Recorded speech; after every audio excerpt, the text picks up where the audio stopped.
Good evening all and welcome back to Untold Fears. Between 1861 and 1865, over 600,000 soldiers died on American soil during the deadliest conflict this nation has ever known. But the official records tell only half the story.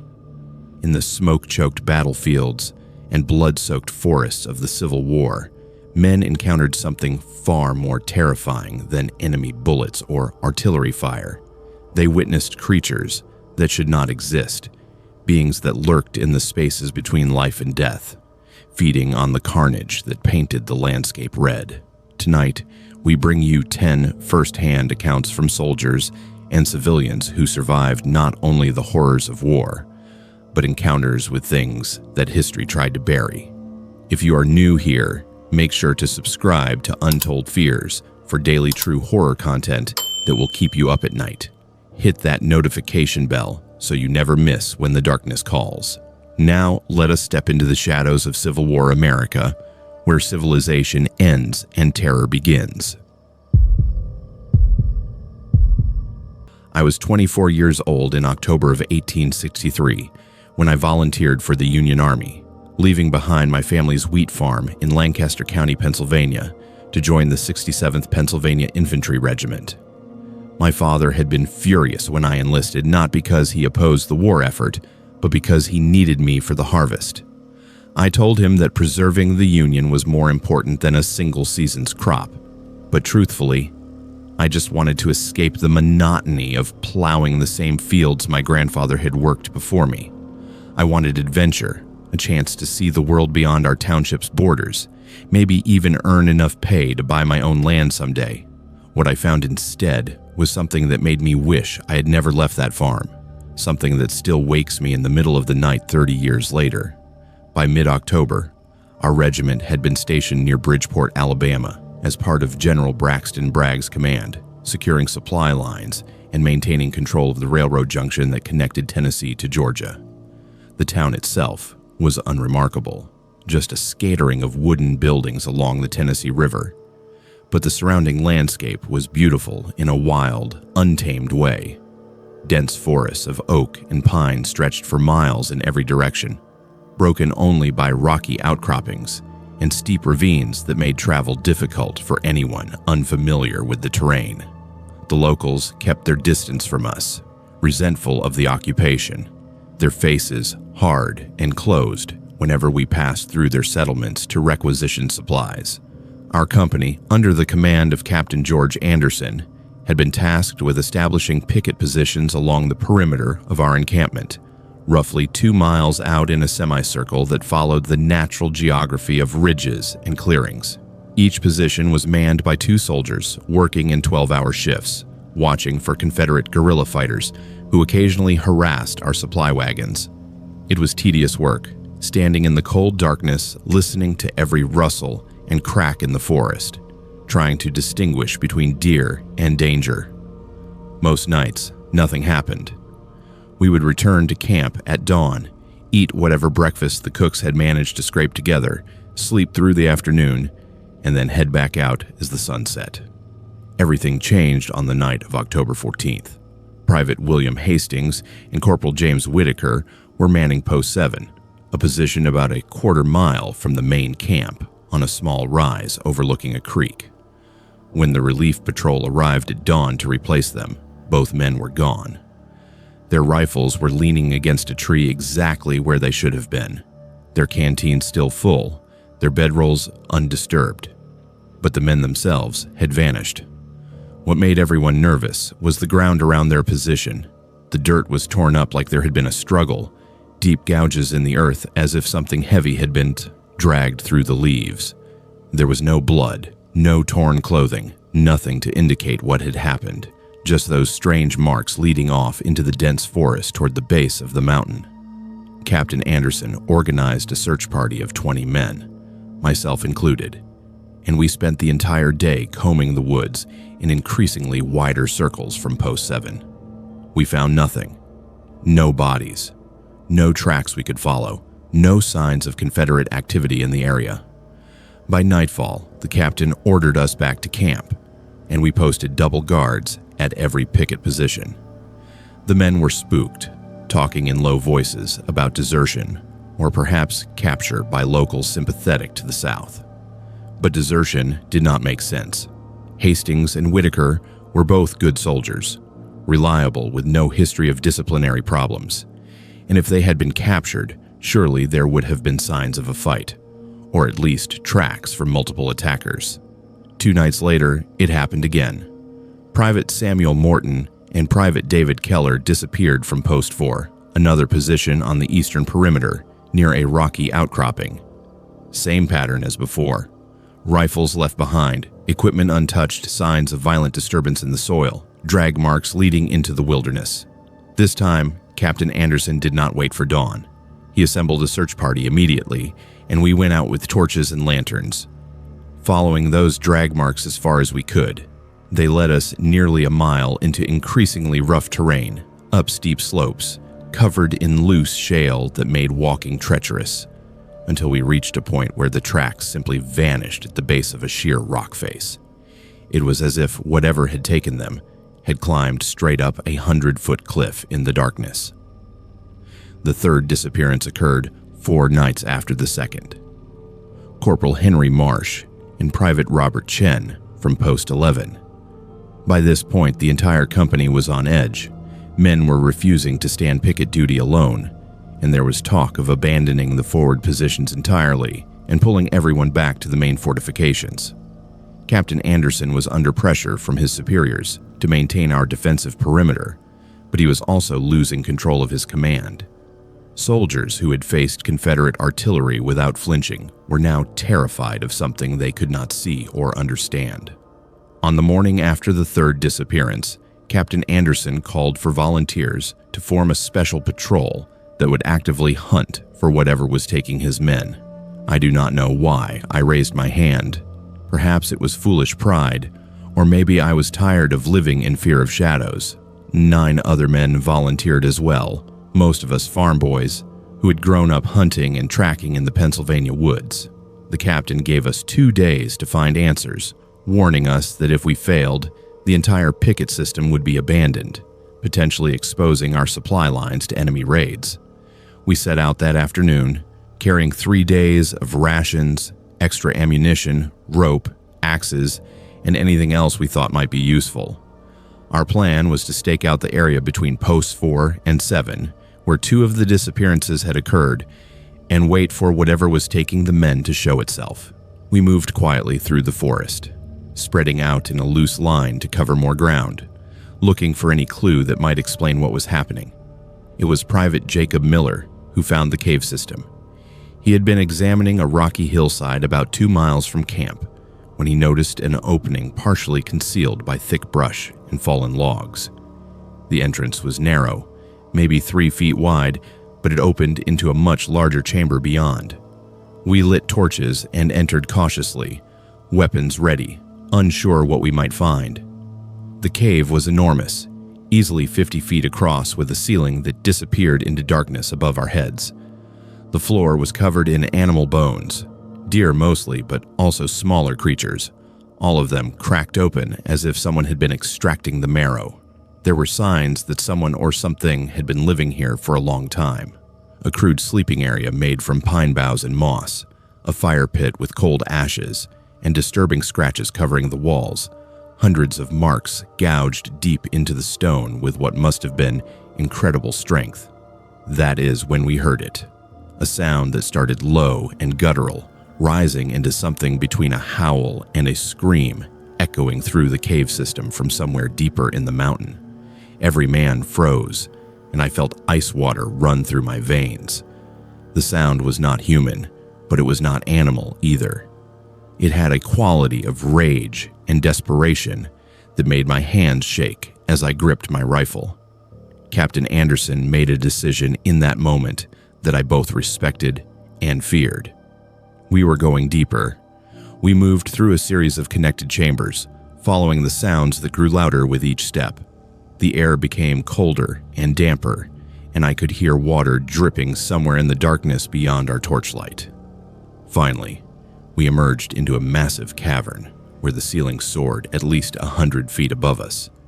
And in the center of that space, illuminated by our flickering torches, we saw it. The creature was massive, easily 6 feet tall and built with thick, powerful muscles covered entirely in matted brown hair. At first, I thought it was a bear, but bears do not walk upright like a man. Bears do not have hands with opposable thumbs. This thing was crouched over something on the ground, and when it turned to face us, I saw its face was a horrifying mixture of human and beast. The eyes were human eyes, pale blue, and filled with an intelligence that was somehow worse than if it had been purely animal. The mouth was twisted, teeth bared in a snarl, and it made that terrible sound again, a scream of fury that echoed off the stone walls. Captain Anderson shouted for us to surround it, and we moved into a rough circle, rifles raised. The creature launched itself at us with incredible speed, moving far faster than something that size should have been able to move. It hit Private Miller first, swatting his rifle aside like it was made of straw, and sent him flying backward into the cave wall.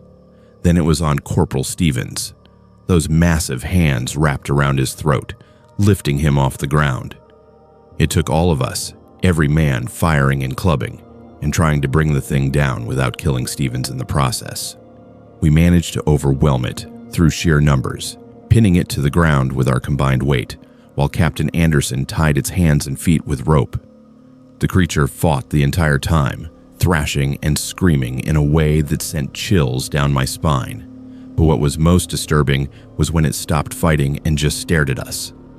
Those human eyes locked onto mine, and I saw recognition there, awareness, as if it understood exactly what was happening.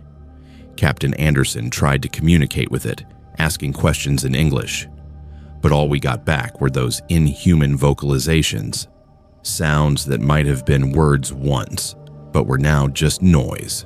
The captain made a decision then that I did not understand at the time. He ordered us to cut the creature loose. We protested, saying it would kill us all, but he was insistent.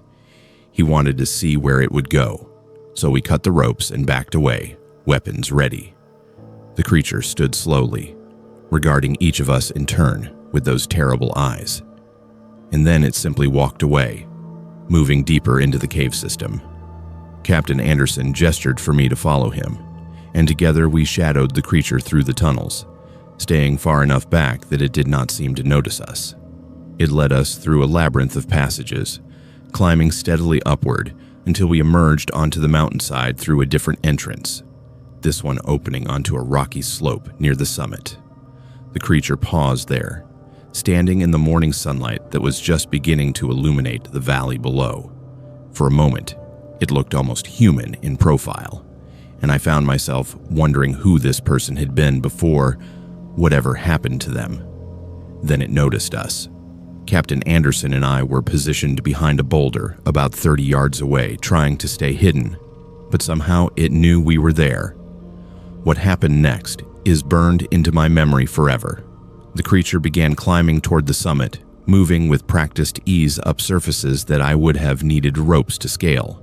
We followed as best we could, scrambling over loose rock and pulling ourselves up ledges. By the time we reached the top, the creature was standing at the very edge of a cliff, looking down at a sheer drop that must have been 100 feet to the rocks below. It turned to look at us one final time, and I swear I saw something like relief in those eyes. Then it jumped. I ran to the edge and looked down, but I already knew what I would see. The body lay broken on the rocks below, finally still after whatever torment it had endured. Captain Anderson and I made our way down carefully, and when we reached the body, we could see details we had missed in the cave. This had been a man once. Under all that hair were scars, old and new, covering every inch of visible skin. Around its neck was a metal collar, corroded with rust, with a broken chain still attached. We found the 5 missing pickets later that day, alive and unharmed, huddled together in a side chamber of the cave system. They were dehydrated and terrified, but physically fine. They told us that the creature had dragged them into the cave but had not hurt them beyond that initial capture. It had kept them there, they said, watching them constantly. as if it was trying to remember something.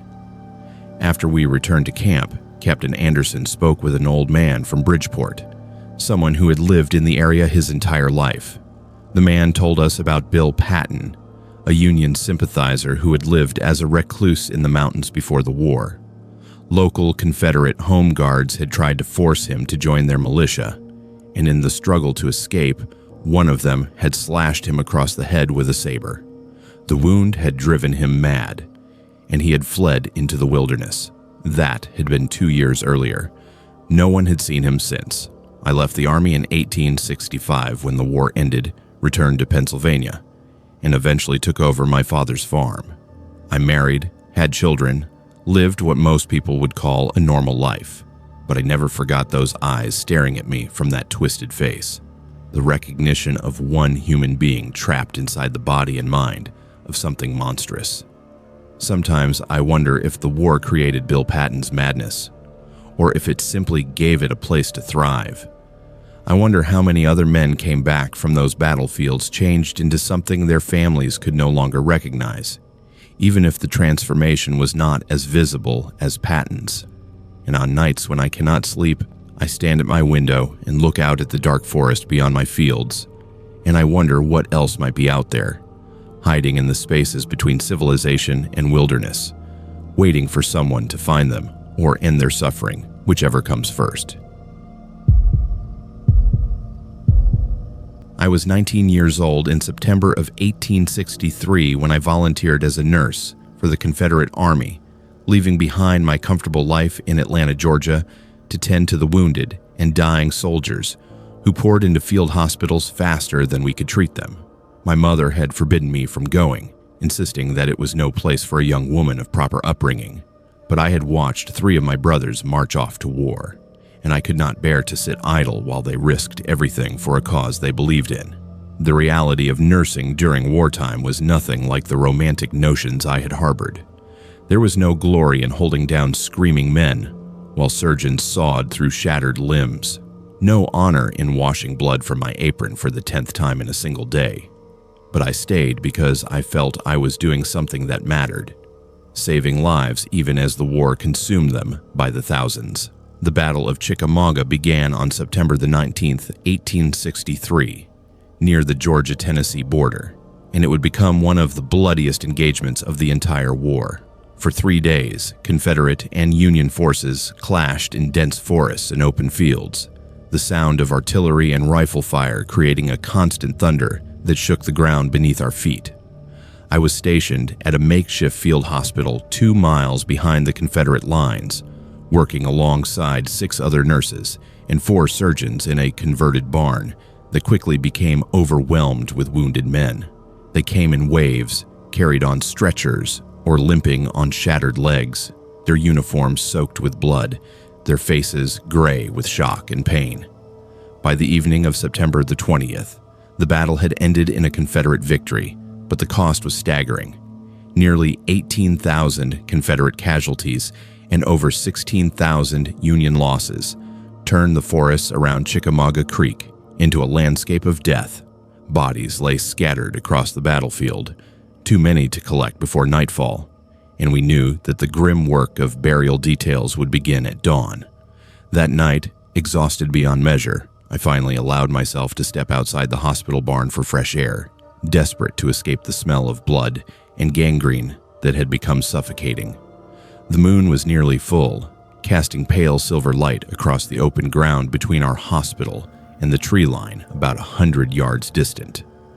The night was quiet except for the moans of wounded men inside the barn and the occasional cry of a nightbird in the forest. I stood there, in the cool air, trying to steady my hands that would not stop trembling from the day's work, when I saw them. 2 glowing points of green light, hovering at about eye level near the edge of the woods. At first, I thought they were lanterns, perhaps burial details working through the night, but the lights did not move like lanterns. They were perfectly still, and they were watching me. I felt a chill run down my spine that had nothing to do with the night air. The lights were too bright to be animal eyes reflecting moonlight, and they were too high off the ground to be a fox or deer. I stood frozen, unable to look away, as those green lights remained fixed in my direction for what felt like several minutes. Then they began to move, not toward me but parallel to the tree line, as if whatever possessed them was walking along the forest edge. I could see no body attached to the lights, no shape or form, just those two green orbs moving with purpose through the darkness. I should have gone inside. Every instinct told me to return to the safety of the hospital barn, to dismiss what I was seeing as exhaustion playing tricks on my mind. But something kept me rooted to that spot, watching as the lights moved methodically across my field of vision. They would pause occasionally, and I realized with growing horror that they were stopping at the locations where bodies lay scattered across the battlefield. The lights would remain stationary for several seconds at each corpse, as if examining it before moving on to the next. This was not random animal behavior. This was deliberate, intelligent, purposeful. Whatever possessed those glowing green eyes was searching the dead, and I could not fathom why. I finally found my voice and called out, asking who was there, demanding they identify themselves. The lights stopped moving immediately. For a long moment, there was absolute stillness, and then they began moving again, but this time directly toward me.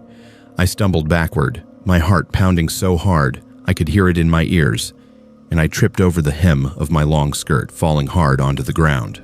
The lights kept coming, moving faster now, and as they drew closer, I began to make out a shape behind them. It was bipedal, walking upright like a man, but too tall, much too tall, 7 feet at least, moving with a strange, loping gait that was neither human nor entirely animal.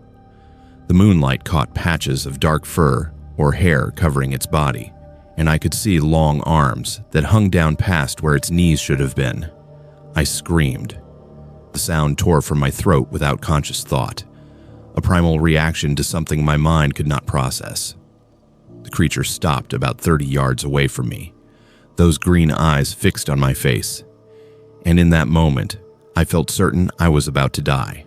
I thought about my mother, about my brothers fighting somewhere in the darkness, about all the wounded men in the hospital barn who would wake to find me torn apart outside their door. But the creature did not attack. It simply stood there, watching me with what I can only describe as curiosity. Inside the hospital, I could hear voices calling my name, footsteps running toward the door. The creature's head turned toward the sound, and I saw its profile for the first time. The face was wrong, all wrong, too elongated, with a protruding jaw that seemed more canine than human. But the eyes, those terrible glowing green eyes, held an intelligence that no animal should possess. Then it turned and ran back toward the forest, moving with incredible speed. Its long legs, covering ground in great bounding strides that carried it into the tree line and out of sight in seconds.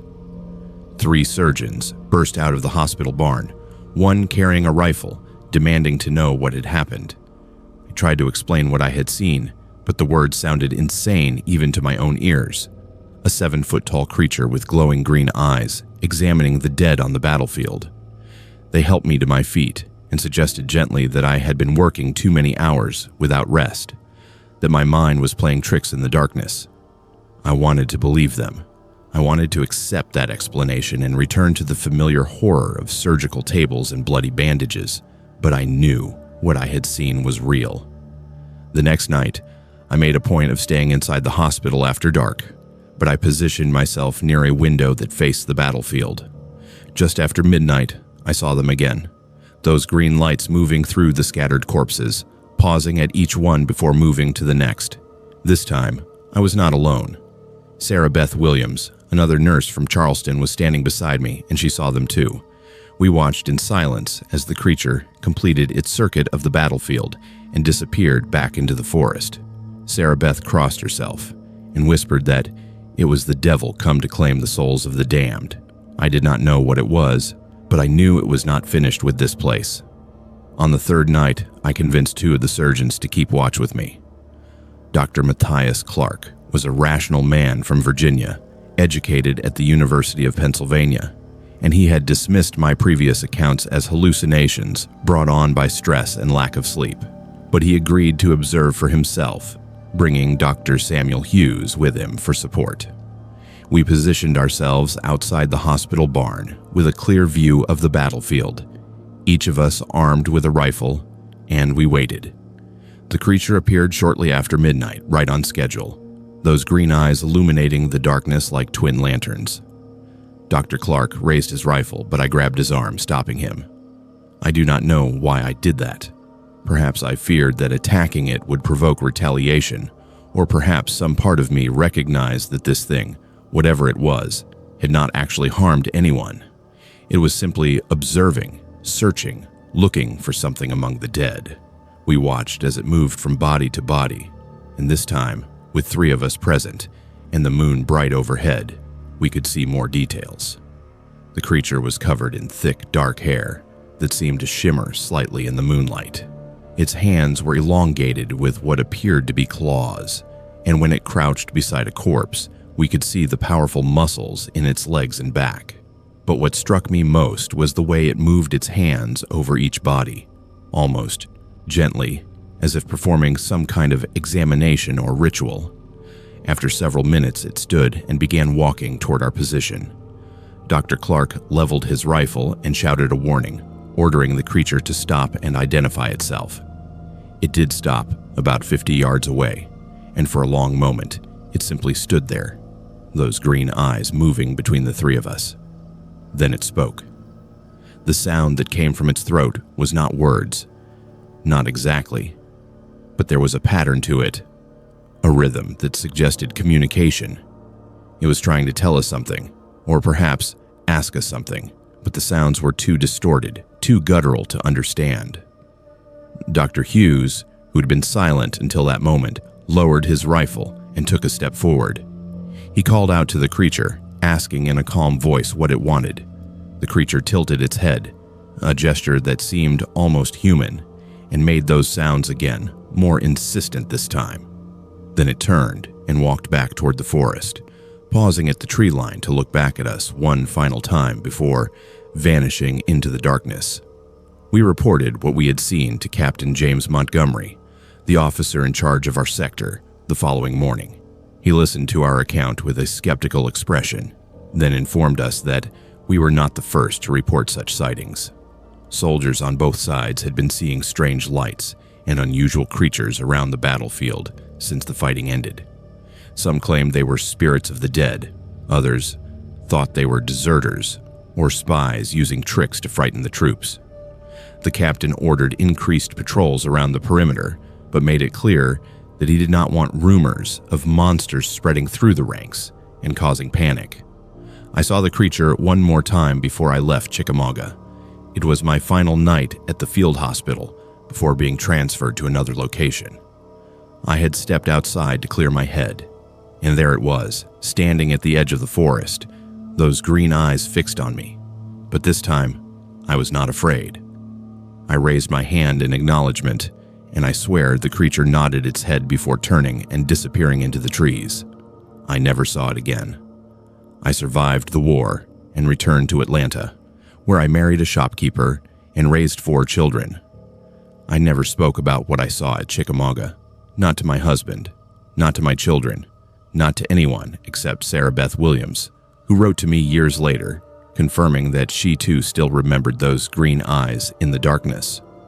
We agreed that some things are beyond explanation, beyond understanding, and that perhaps it was better that way. But I think about that creature often, especially on clear nights when the moon is full. I wonder what it was searching for among all those dead men. I wonder if it found what it was looking for, or if it is still out there, walking through battlefields and graveyards, examining the fallen with those intelligent, glowing eyes. And I wonder if, someday, when my own time comes, those green lights will appear at the foot of my bed, and I will finally understand what it was trying to tell us all those years ago in the forest of Chickamauga. I was 31 years old in July of 1864 when the Confederate Navy pressed me into service as a riverboat captain, taking me from my merchant shipping business in Little Rock and forcing me to transport military supplies along the Arkansas waterways. I had spent 15 years working the Mississippi River and its tributaries, knowing every sandbar and current, every trading post and landing from Memphis to New Orleans. But civilian commerce had dried up with the war, and the Confederate government needed experienced captains who could navigate the treacherous waters of the White River, delivering ammunition and provisions to isolated garrisons throughout Arkansas. I had no love for the Confederate cause, but refusing conscription meant prison or worse, so I accepted command of the steamboat Meridian, a shallow draft vessel that had seen better days but was still seaworthy enough for river work. The White River runs through the heart of Arkansas, winding through dense forests and swampland before joining the Mississippi near the Louisiana border. In peacetime, it was a vital commercial route, but by 1864, Union gunboats controlled most of the major waterways, forcing Confederate vessels to operate at night or risk capture. My orders were simple: take a cargo of rifle ammunition and medical supplies from Devall's Bluff to a garrison at Jacksonport, approximately 80 miles upriver, and return with any wounded soldiers who needed transport to hospitals farther south. It should have been a routine 2-day journey, one I had made dozens of times before the war. We departed Devall's Bluff just before dawn on July 12th, with a crew of 8 men, most of them conscripts like myself, who knew just enough about river work to be useful, but lacked the experience to handle emergencies. The Meridian was loaded with wooden crates of ammunition stacked in the cargo hold and covered with canvas tarps to protect them from moisture. The river was running high from recent rains, the current stronger than usual, which meant we would make good time heading upstream, but would need to be careful on the return journey to avoid running aground on submerged sandbars. Everything was normal for the first 6 hours. We steamed steadily upriver, passing abandoned plantations and burned-out settlements, the shoreline dense with cypress trees draped in Spanish moss. The few people we saw along the banks watched us pass with hollow, suspicious eyes. The war having turned neighbors into enemies and made every stranger a potential threat. By mid-afternoon, we were approaching a section of the river known as Devil's Elbow, a sharp bend where the current ran fast and deep, flanked on both sides by steep banks covered in thick vegetation. That is when my first mate, a man named Samuel Hawkins from Pine Bluff, called my attention to something in the water ahead. At first, I thought it was a log or perhaps a dead tree washed downstream by the current, but as we drew closer, I realized it was moving against the flow of the river, cutting through the water with purpose and speed. It was massive, easily 20 feet long, with a thick body that created a substantial wake as it moved. My immediate thought was alligator, but I'd seen plenty of gators in my years on the river, and they did not move like this, and they were never this large. The crew had gathered at the starboard rail, pointing and speculating about what they were seeing. Some thought it was a Confederate submarine. Others suggested a Union trick to frighten rebel vessels. But I knew the river, and I knew that what was approaching us was neither machine nor anything that belonged in these waters. The creature submerged when it was about 50 yards from the Meridian, disappearing beneath the murky brown surface, and for several minutes, we saw nothing. Then it hit us. The impact came from the port side, slamming into the hull with enough force to knock 3 men off their feet and send cargo crates sliding across the deck. I heard timbers crack and immediately knew we had taken damage below the waterline. I shouted for Hawkins to check the bilge while I fought to keep the wheel steady. But before he could reach the cargo hold stairs, the creature surfaced directly alongside our vessel. It was unlike anything I had ever seen or heard described. The body was serpentine, covered in gray skin that looked thick and leathery like an elephant's hide, with irregular lumps and protrusions that might have been scars or natural armor. The head was elongated with a blunt snout and a wide mouth that opened to reveal rows of yellowed conical teeth. But what struck me most were the eyes. They were positioned on the sides of the head like a fish, but they were too large, too aware, and they fixed on me with what I can only describe as malicious intelligence. The creature circled the meridian once, moving with a speed that should have been impossible for something so massive, and then it dove again. I counted to 10 before the second impact came, this time striking the stern near the paddle wheel. I heard metal groan and wood splinter, and the entire vessel shuddered. Water was pouring into the cargo hold now, and Hawkins emerged white-faced, reporting that we were taking on water faster than the pumps could handle. We had maybe 30 minutes before the meridian went down. I made a decision that probably saved our lives. Instead of trying to beach the damaged vessel or fight the current to reach the nearest landing, I ordered full steam ahead, pushing the damaged paddle wheel to its limit. My thinking was that if we could outrun the creature and reach the shallower water near Jackson Port, it might not be able to follow. But the beast had other plans. The third attack was the most devastating. The creature came up directly beneath the meridian, lifting the entire stern out of the water for several seconds before dropping it back. Down. The paddle wheel broke free from its mountings, the wooden blades shattering and the metal framework twisting beyond repair. Without propulsion, we were at the mercy of the current, drifting downstream, while the creature circled us like a shark around wounded prey.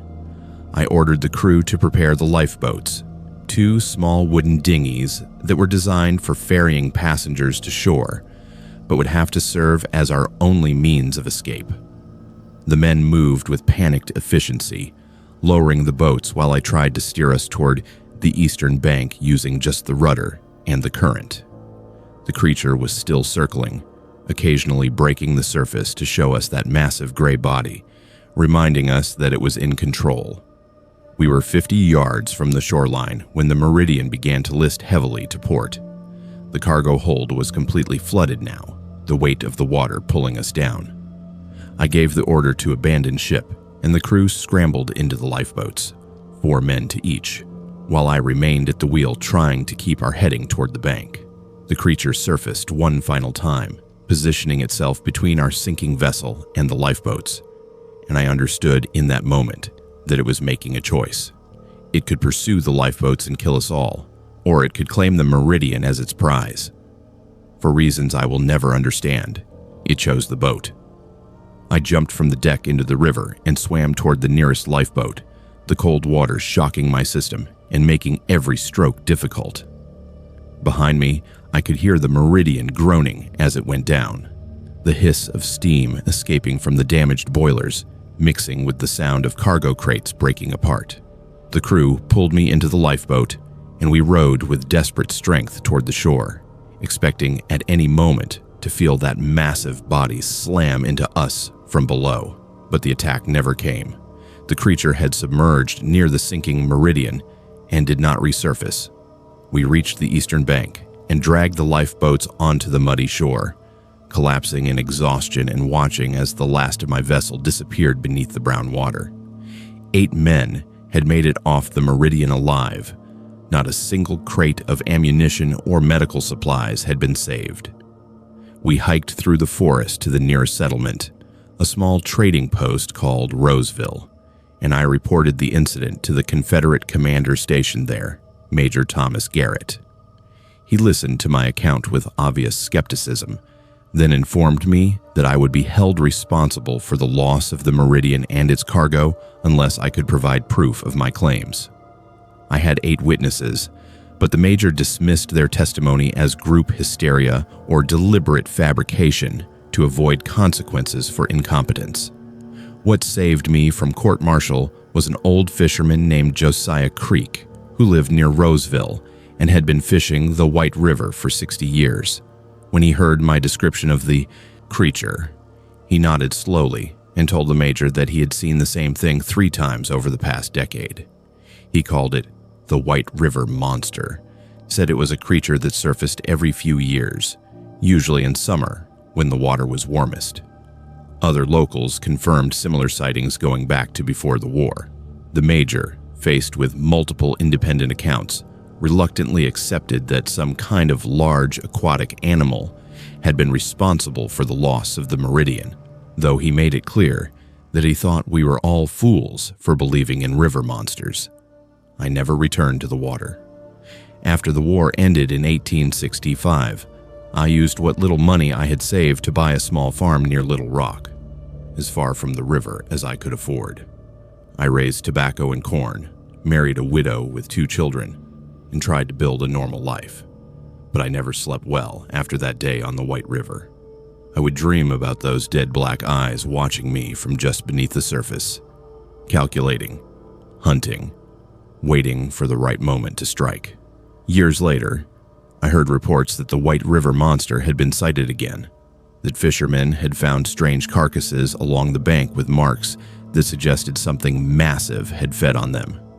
I read newspaper accounts of scientists dismissing the sightings as misidentified logs or known animals like alligators or large catfish.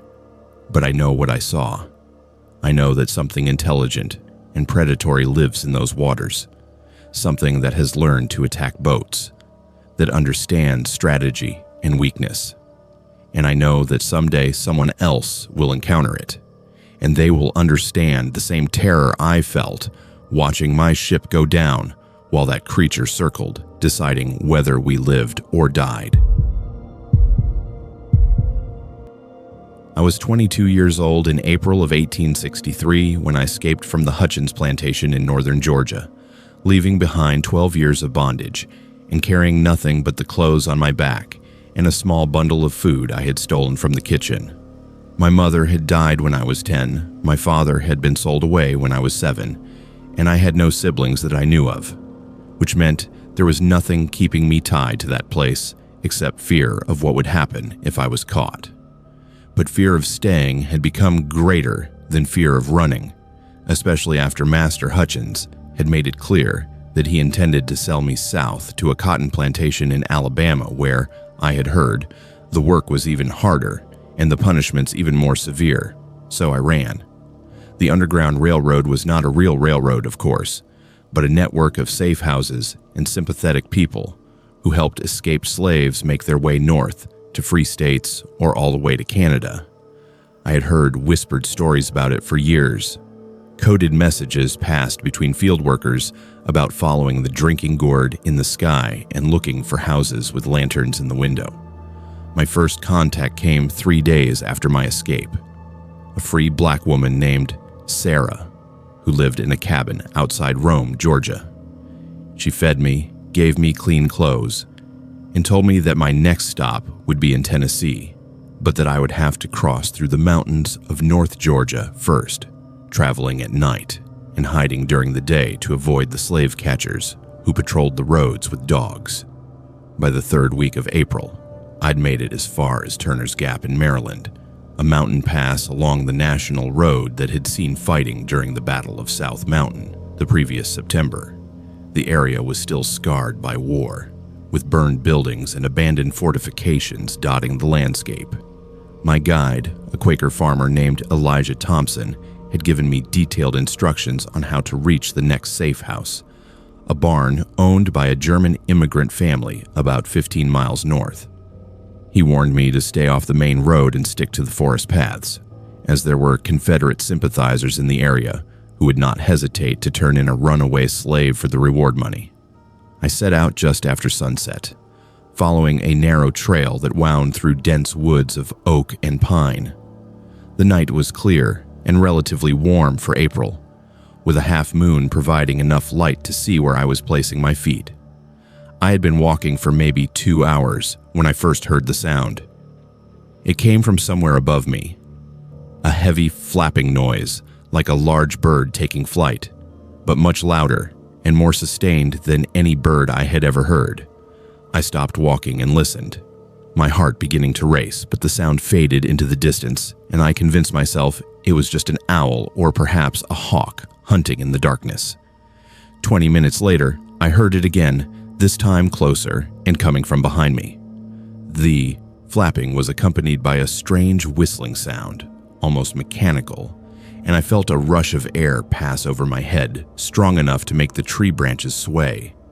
I turned around, scanning the sky, but saw nothing except stars and scattered clouds. Every instinct told me to run, but I forced myself to keep walking at a steady pace, knowing that panicking in unfamiliar woods at night would only get me lost or injured. The third time I heard it, the thing landed directly in my path about 30 yards ahead. I froze, unable to move or breathe as I tried to process what I was seeing. The creature was massive, easily the size of a large horse, with wings that were still partially extended, each one at least 12 feet across. The body was reptilian, covered in dark green scales that looked almost black in the moonlight, with a long, serpentine neck that curved upward to support a head that was vaguely bird-like, but all wrong in its proportions. The beak was metallic, gleaming like polished steel, and from the sides of its head hung what looked like tentacles, or perhaps fleshy appendages that writhed independently of each other. The creature turned its head to look at me, and I saw that its eyes were red, glowing with their own internal light like hot coals. It made a sound then, a low hissing that built into a shriek that made every hair on my body stand up. I had heard stories about the snallygaster from other slaves, terrifying tales of a dragon-like beast that lived in the mountains of Maryland and Virginia, hunting at night and carrying off anyone unlucky enough to encounter it. But I had always thought those stories were just folklore, warnings to keep children from wandering too far from home. Now I was face to face with the thing itself, and I understood that the stories had been true. The snallygaster began moving toward me, its massive body swaying as it walked on powerful legs that ended in talons that looked like they could tear through wood. I backed away slowly, keeping my eyes on the creature, searching desperately for any kind of weapon or shelter. The forest was dense on either side of the trail, and I knew that if I could reach the trees, the creature's size might prevent it from following me through the thick undergrowth. I took another step backward, then another, and the snallygaster matched my movements, stalking me with the patience of a predator that knows its prey has nowhere to go. Then I ran. I turned and sprinted back the way I had come, abandoning the trail and crashing through the underbrush, branches tearing at my clothes and face. Behind me, I heard the creature take flight, that terrible flapping sound growing louder as it pursued. I ran harder than I had ever run in my life, my lungs burning and my legs screaming. But I could hear it gaining on me, could feel the air displacement from its wings as it swooped low over the trees. A massive talon scraped across my back, tearing through my dress and drawing blood. But the wound was shallow, and the pain only made me run faster. I saw a clearing ahead and changed direction at the last second, diving into a thick stand of pine trees where the branches grew so close together that they formed a natural barrier. The snallygaster tried to follow, but its wings caught in the branches, and it let out a frustrated shriek that echoed through the forest. I kept running, weaving between trees until I saw a structure ahead, an old barn with weathered wood siding and a peaked roof. I ran to the barn and found the door hanging open on broken hinges. Inside, the space was dark and smelled of old hay and animal waste, but I did not care. I stumbled into the far corner and collapsed behind a pile of rotting feed sacks, gasping for air and trying to quiet my breathing so the creature would not hear me. Outside, I could hear the snallygaster moving around the barn, its talons scraping against the ground, its breathing harsh and angry. Then I saw it. Painted on the inside of the barn door in faded white paint was a 7-pointed star, the same symbol that Elijah Thompson had told me to look for at safe houses. He had said it was a hex sign, a Pennsylvania Dutch tradition meant to ward off evil and bring protection to the building. I had not put much faith in superstition, but as I watched the snallygaster circle the barn without entering, I began to wonder if there was more truth to old beliefs than I had realized. The creature remained outside for what felt like hours, occasionally letting out that terrible shriek or scratching at the wooden walls with its talons. But it never crossed the threshold. It never came inside. Finally, As the first light of dawn began to filter through the cracks in the barn walls, the snallygaster took flight one last time, and I heard it disappear into the distance. I waited until full daylight before I dared to leave the barn, and when I finally emerged, I found deep gouges in the ground where the creature had paced, and claw marks on the barn door where it had tried to force its way in. But the door with the 7-pointed star remained intact. I made it to the German family's farm by mid-morning, and when I told them what had happened, the old grandmother nodded knowingly and said that the snallygaster had been terrorizing the mountains for generations. She said that freed slaves and runaway slaves were its preferred prey because it could hunt them without consequence, that no one would investigate or care if someone like me went missing. The creature had learned to watch the roads and trails, looking for solitary travelers who would not be missed. She showed me scars on her own arm, faded and old, from an encounter she had survived as a young woman by taking shelter in a smokehouse marked with protective symbols. The family kept me hidden for 3 days while they arranged the next leg of my journey, and when I finally left, they gave me a small wooden medallion carved with a 7-pointed star. They told me to keep it close and to never travel at night through the mountains if I could avoid it. I followed their advice and made it to Pennsylvania 2 weeks later, then continued to Philadelphia where I found work as a seamstress, and eventually saved enough money to rent a small room in a boarding house. I lived in Philadelphia for the rest of my life, married a free man named James Gauthier, and we had 3 children together. I never returned to the South, even after the war ended and slavery was abolished. The memories were too painful, and the thought of traveling through those mountains again filled me with dread. My husband used to tease me about being afraid of the dark, not understanding why I insisted on keeping lanterns burning throughout the night, or why I would not let our children play outside after sunset. I never told him about the snallygaster. Some things are too terrible to speak about, and some memories are better left buried. But I think about that night often, about how I was hunted through the forest by something that should not exist, and how I survived only because I found shelter behind a symbol painted by someone who believed in protections I did not understand. I think about all the others who were not so lucky, the runaway slaves and free blacks who disappeared in those mountains, dismissed by authorities as simply having gotten lost or having been recaptured. And I wonder how many of them were actually taken by the snallygaster, carried off into the darkness to a fate that no one would ever investigate or avenge because their lives were considered worthless by the society they were trying to escape. That creature was not just a monster of flesh and blood. It was a manifestation of all the evil that existed in those mountains, a predator that thrived on the suffering of people who had no one to protect them and no voice to tell their stories. I survived to tell mine, and I hope that somewhere, someone hears it and understands that the terrors of that time were not just human cruelty, but something far older and far more deliberate, something that fed on the vulnerable and the forgotten, and something that may still be out there, waiting in the darkness for its next victim. I was 27 years old in February of 1863 when I enlisted in the Union Army, joining the 67th Pennsylvania Infantry Regiment out of financial desperation rather than patriotic fervor. I had been working in the coal mines near Scranton since I was 14, spending 10 hours a day underground breathing in dust that slowly killed men before they reached 40.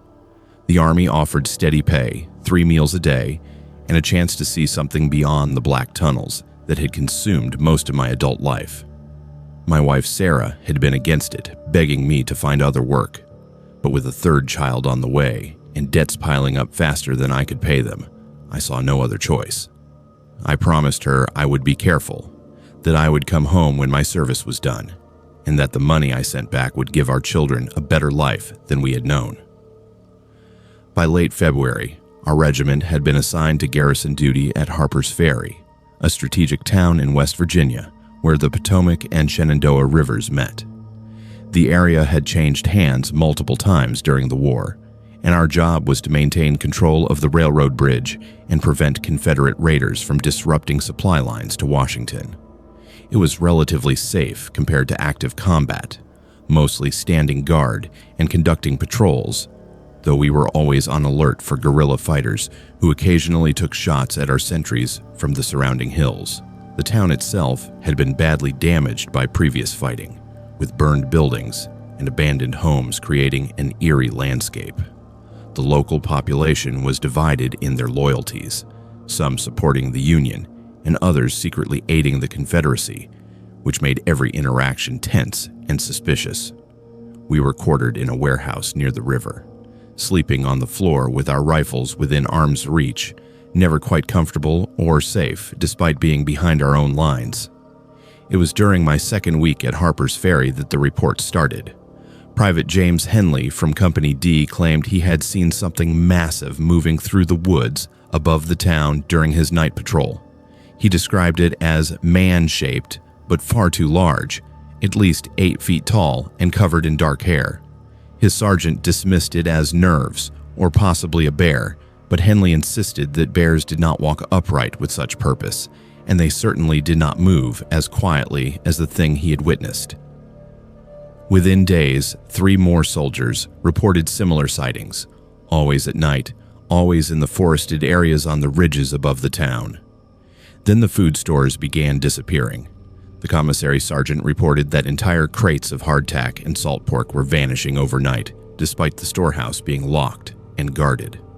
The quantities were too large to be explained by theft by individual soldiers, and the guards swore they had seen and heard nothing.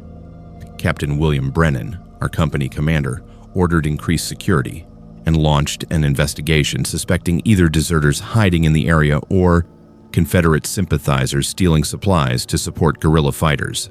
I was part of the patrol assigned to search the wooded hills on the night of February 24th. There were 12 of us, led by Sergeant Marcus Caldwell, an experienced soldier who had fought at Antietam and knew how to move quietly through hostile territory. We left the garrison just after sunset, climbing the steep trails that led up to the ridgeline overlooking Harper's Ferry. The night was cold and clear, with enough moonlight to see without lanterns, which we avoided to prevent giving away our position. We had been searching for about 2 hours, finding nothing but deer tracks and abandoned campsites that looked weeks old, when Private Thomas Burke spotted the footprints. They were in a muddy section of trail near a small creek, and even in the dim moonlight, we could see they were massive. Each print was at least 18 inches long and 8 inches wide, with clear impressions of 5 toes that ended in what looked like claw marks. The stride length between prints was impossibly long, well over 6 feet, suggesting whatever made them had legs far longer than any human. Sergeant Caldwell ordered us to follow the trail, and we moved in a tight formation with rifles ready. The tracks led us higher up the ridge, away from the river and deeper into dense forest, where the trees grew so close together that the moonlight barely penetrated. The temperature seemed to drop with each step, and I could see my breath forming clouds in front of my face. Nobody spoke.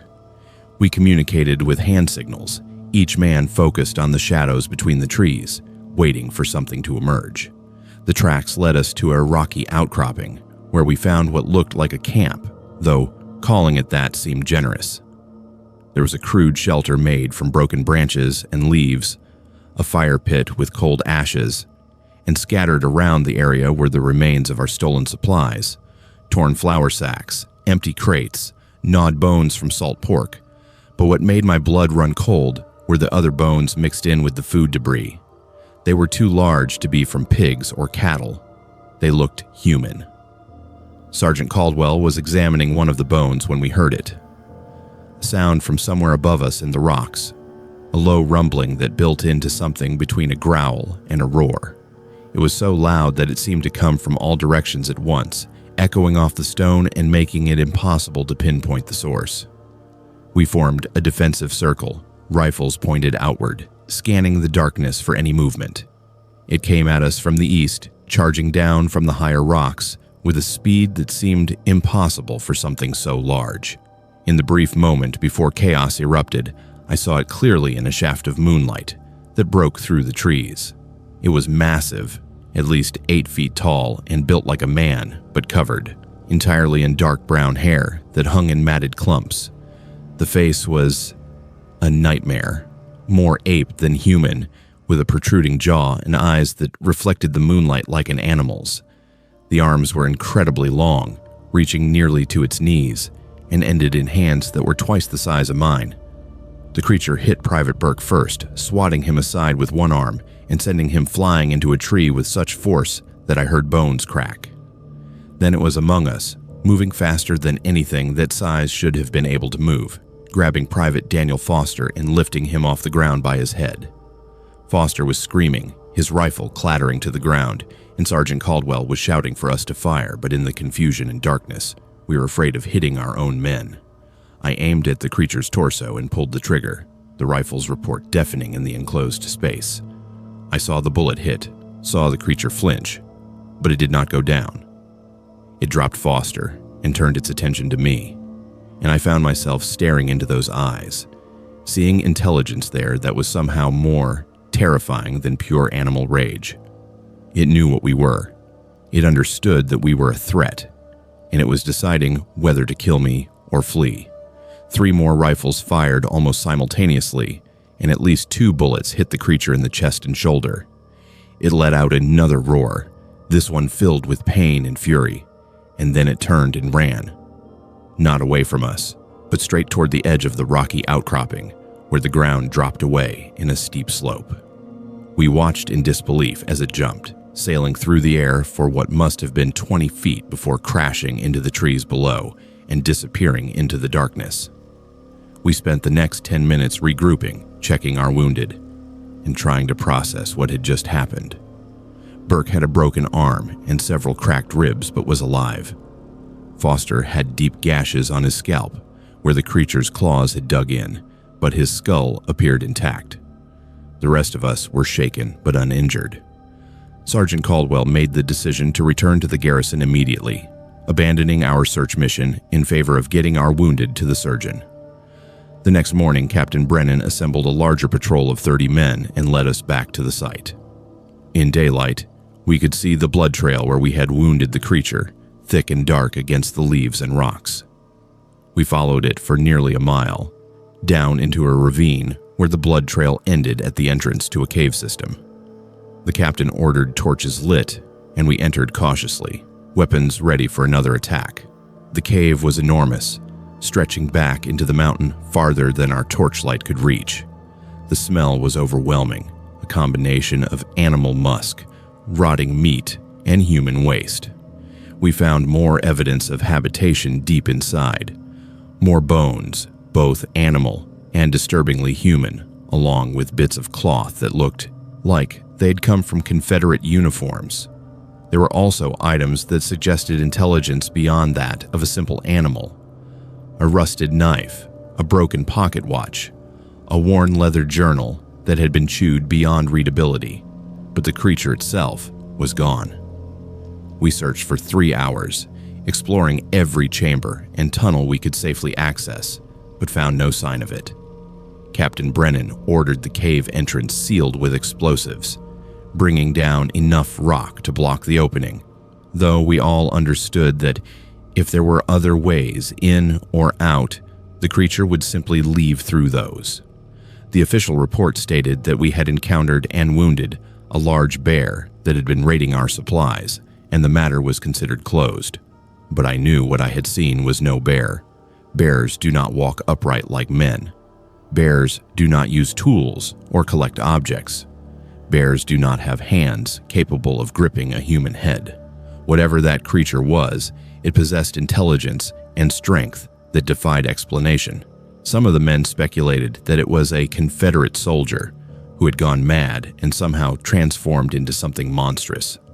Others thought it might be some kind of wild man, a hermit, who had lived in the mountains so long that he had become more animal than human.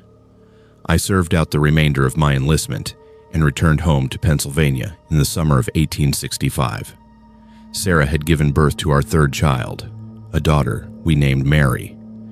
and I tried to settle back into civilian life. But I was changed. I could not return to the mines, could not bring myself to go underground where the darkness pressed in from all sides. Instead, I found work as a carpenter, building houses in the daylight where I could see threats approaching.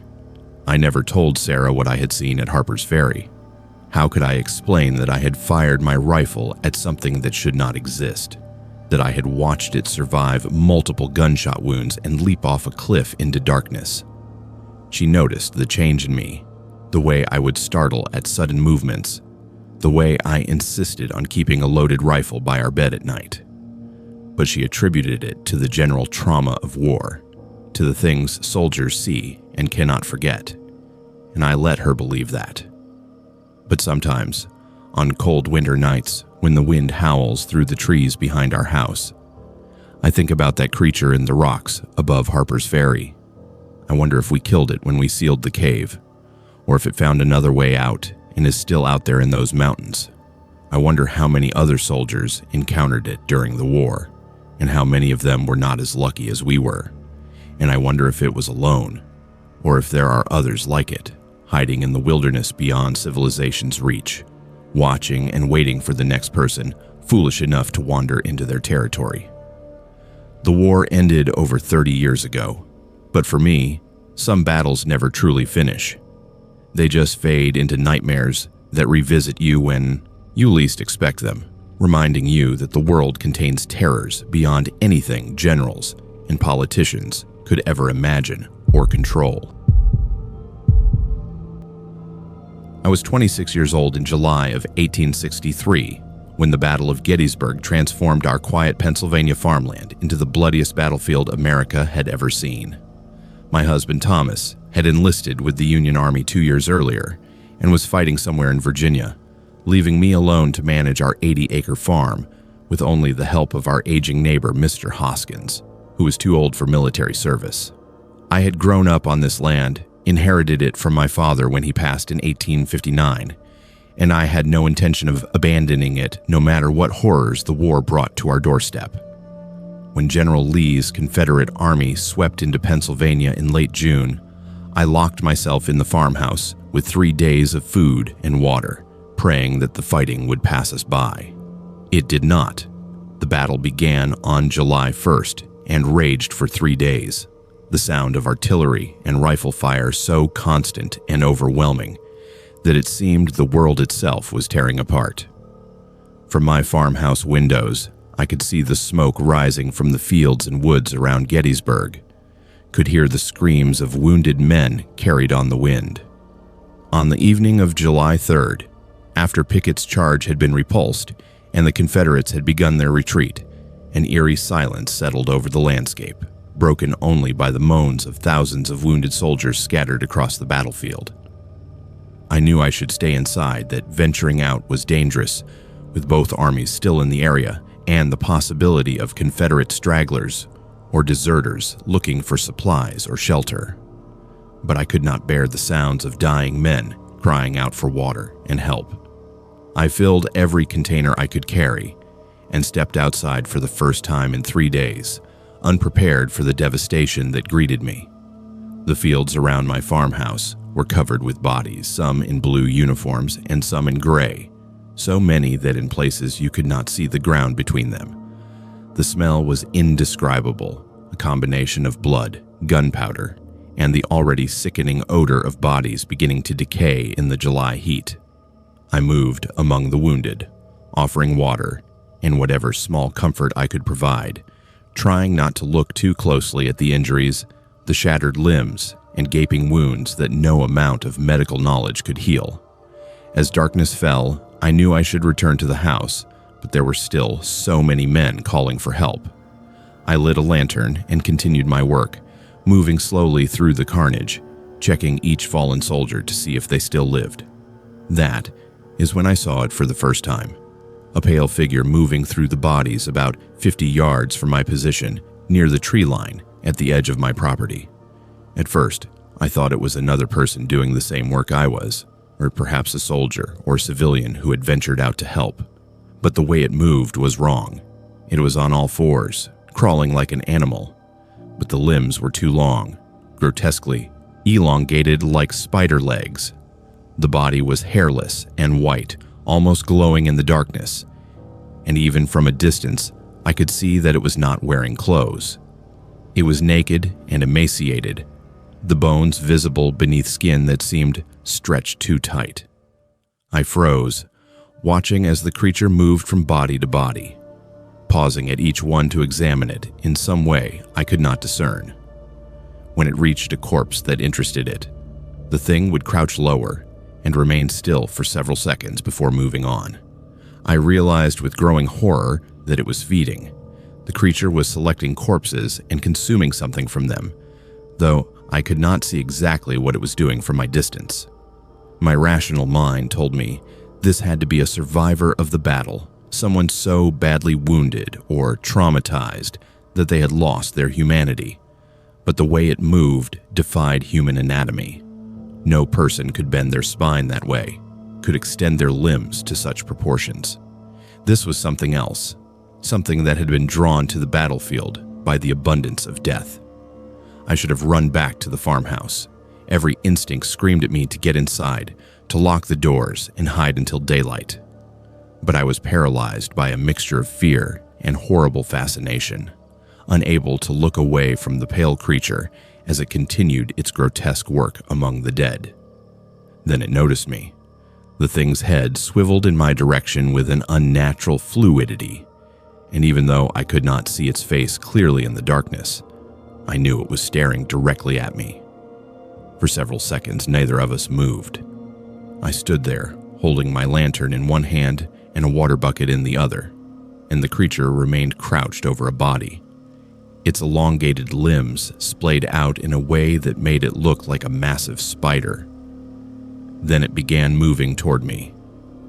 Not quickly, but with deliberate purpose, crawling across the field of bodies with that same spider-like gait, each movement smooth and horrifyingly graceful. I dropped the water bucket and ran. The lantern swung wildly in my hand as I sprinted toward the farmhouse, my long skirt catching on dead branches and debris, threatening to trip me with every step. Behind me, I could hear the creature pursuing, a soft rustling sound as it moved through the grass and over the fallen soldiers. I did not look back. I focused entirely on reaching the house, on getting inside and barring the door. I crashed through the front door and slammed it shut behind me, my hands shaking so badly that it took 3 attempts to slide the wooden bar into place.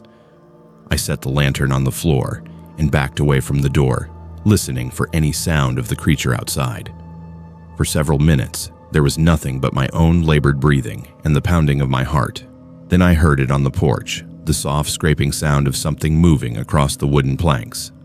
I had reinforced the farmhouse after Thomas left, nailing boards over the first-floor windows and ensuring that all the doors had heavy bars. It was meant to protect against looters or deserters, but now it served a different purpose.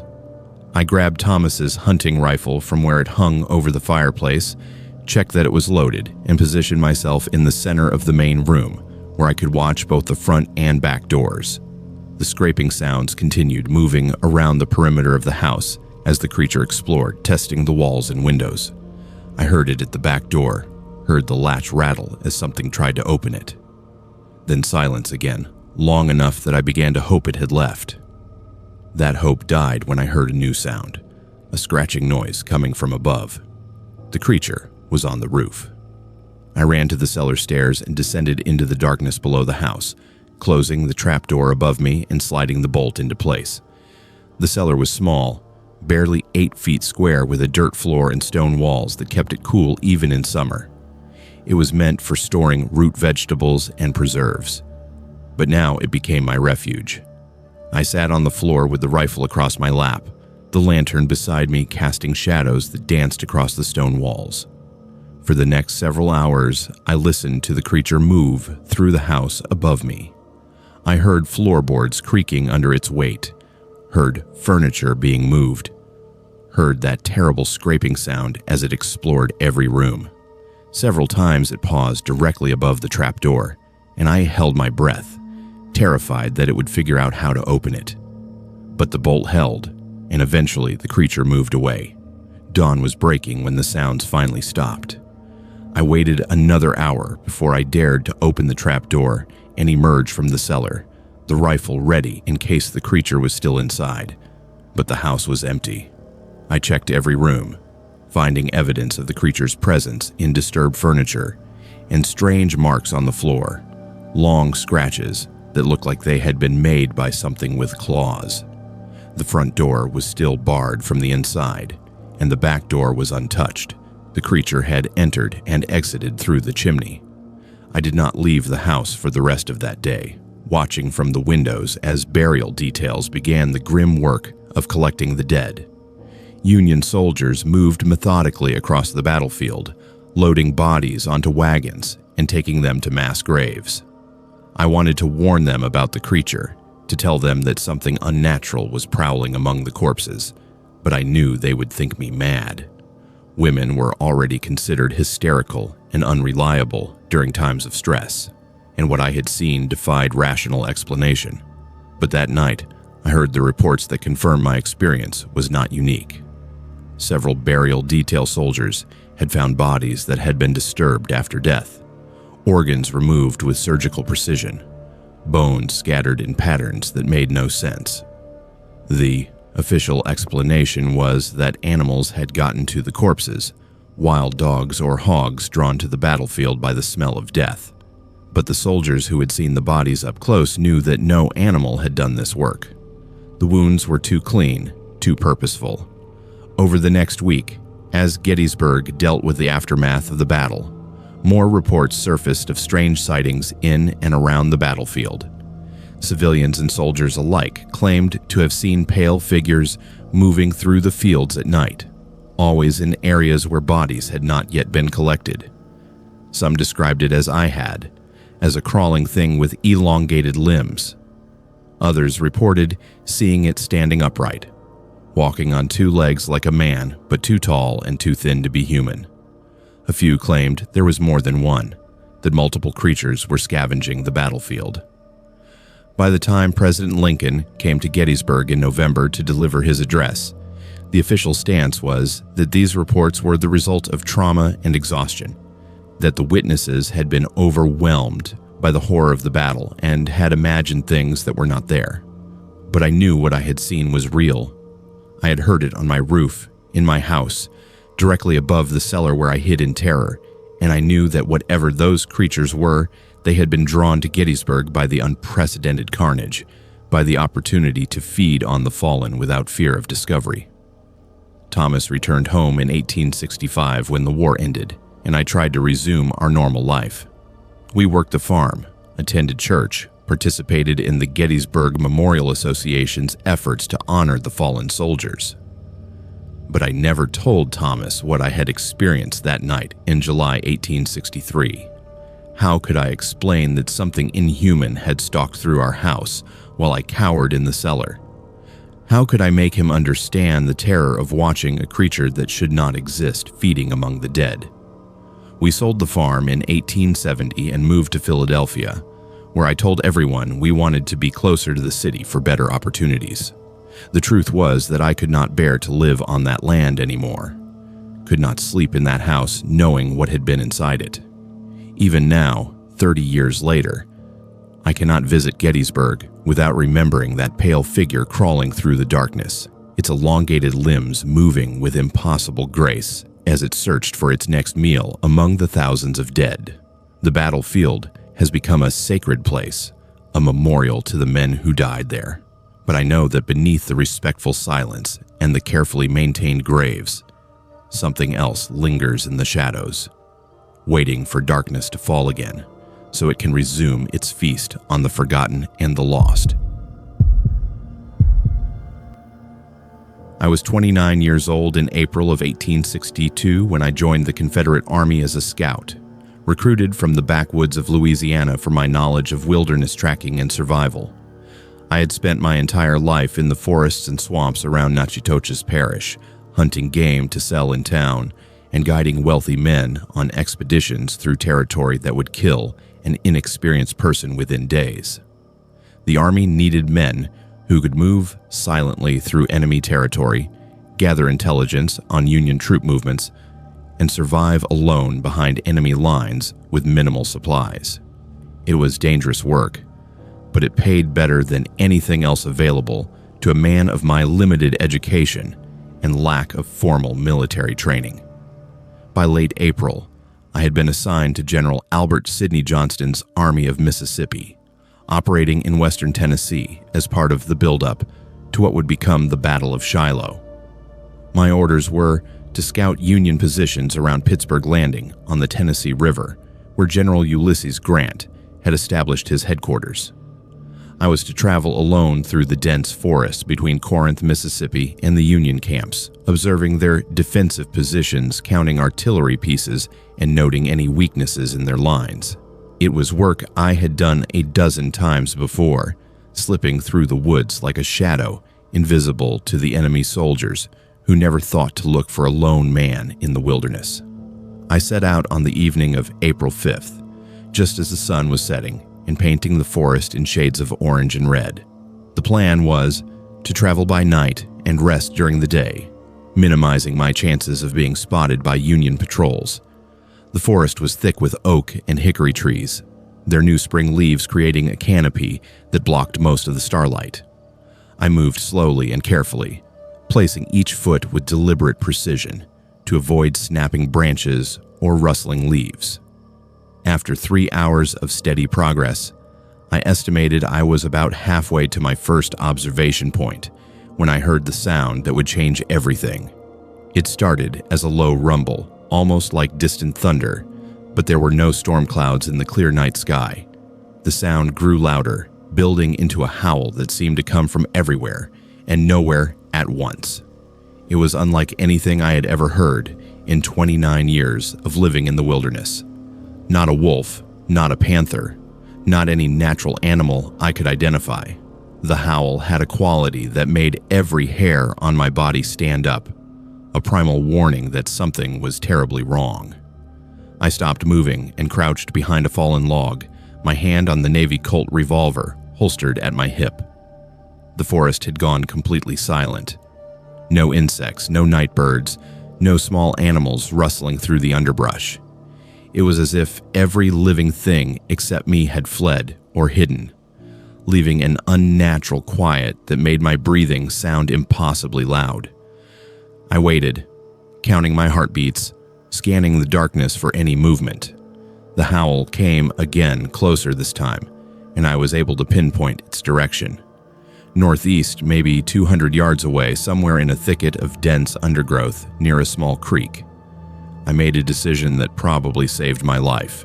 Instead of investigating, instead of trying to identify the source of the sound like my curiosity demanded, I began backing away slowly, keeping my eyes fixed on the direction of the howl. I had learned long ago that the wilderness had predators far more dangerous than I was, and the smart move was always to avoid confrontation when possible. I had moved perhaps 30 yards when I saw it. The creature emerged from the undergrowth at the edge of my vision, and for a moment, I thought it was a panther. It was roughly the same size, maybe 5 feet long and 3 feet tall at the shoulder, with a muscular build that suggested power and speed. But as it stepped into a patch of moonlight that filtered through the trees, I saw details that made no sense. The head was wrong, too large and broad, with what appeared to be short horns or bony protrusions jutting from its skull. The fur was dark, almost black, but seemed to shimmer with an oily sheen that reflected the moonlight in strange patterns. The creature was sniffing the air, its head moving back and forth as it searched for something. Then it turned and looked directly at me, and I saw its eyes. They glowed with a faint amber light, like embers in a dying fire, and they locked onto my position with an intelligence that was far beyond any animal I had ever encountered. This thing knew I was there. It had been hunting me. I did the only thing I could think of. I ran, not straight away from the creature, which would have been the instinctive reaction, but perpendicular to its position, angling toward a section of forest where the trees grew close together and the undergrowth was particularly dense.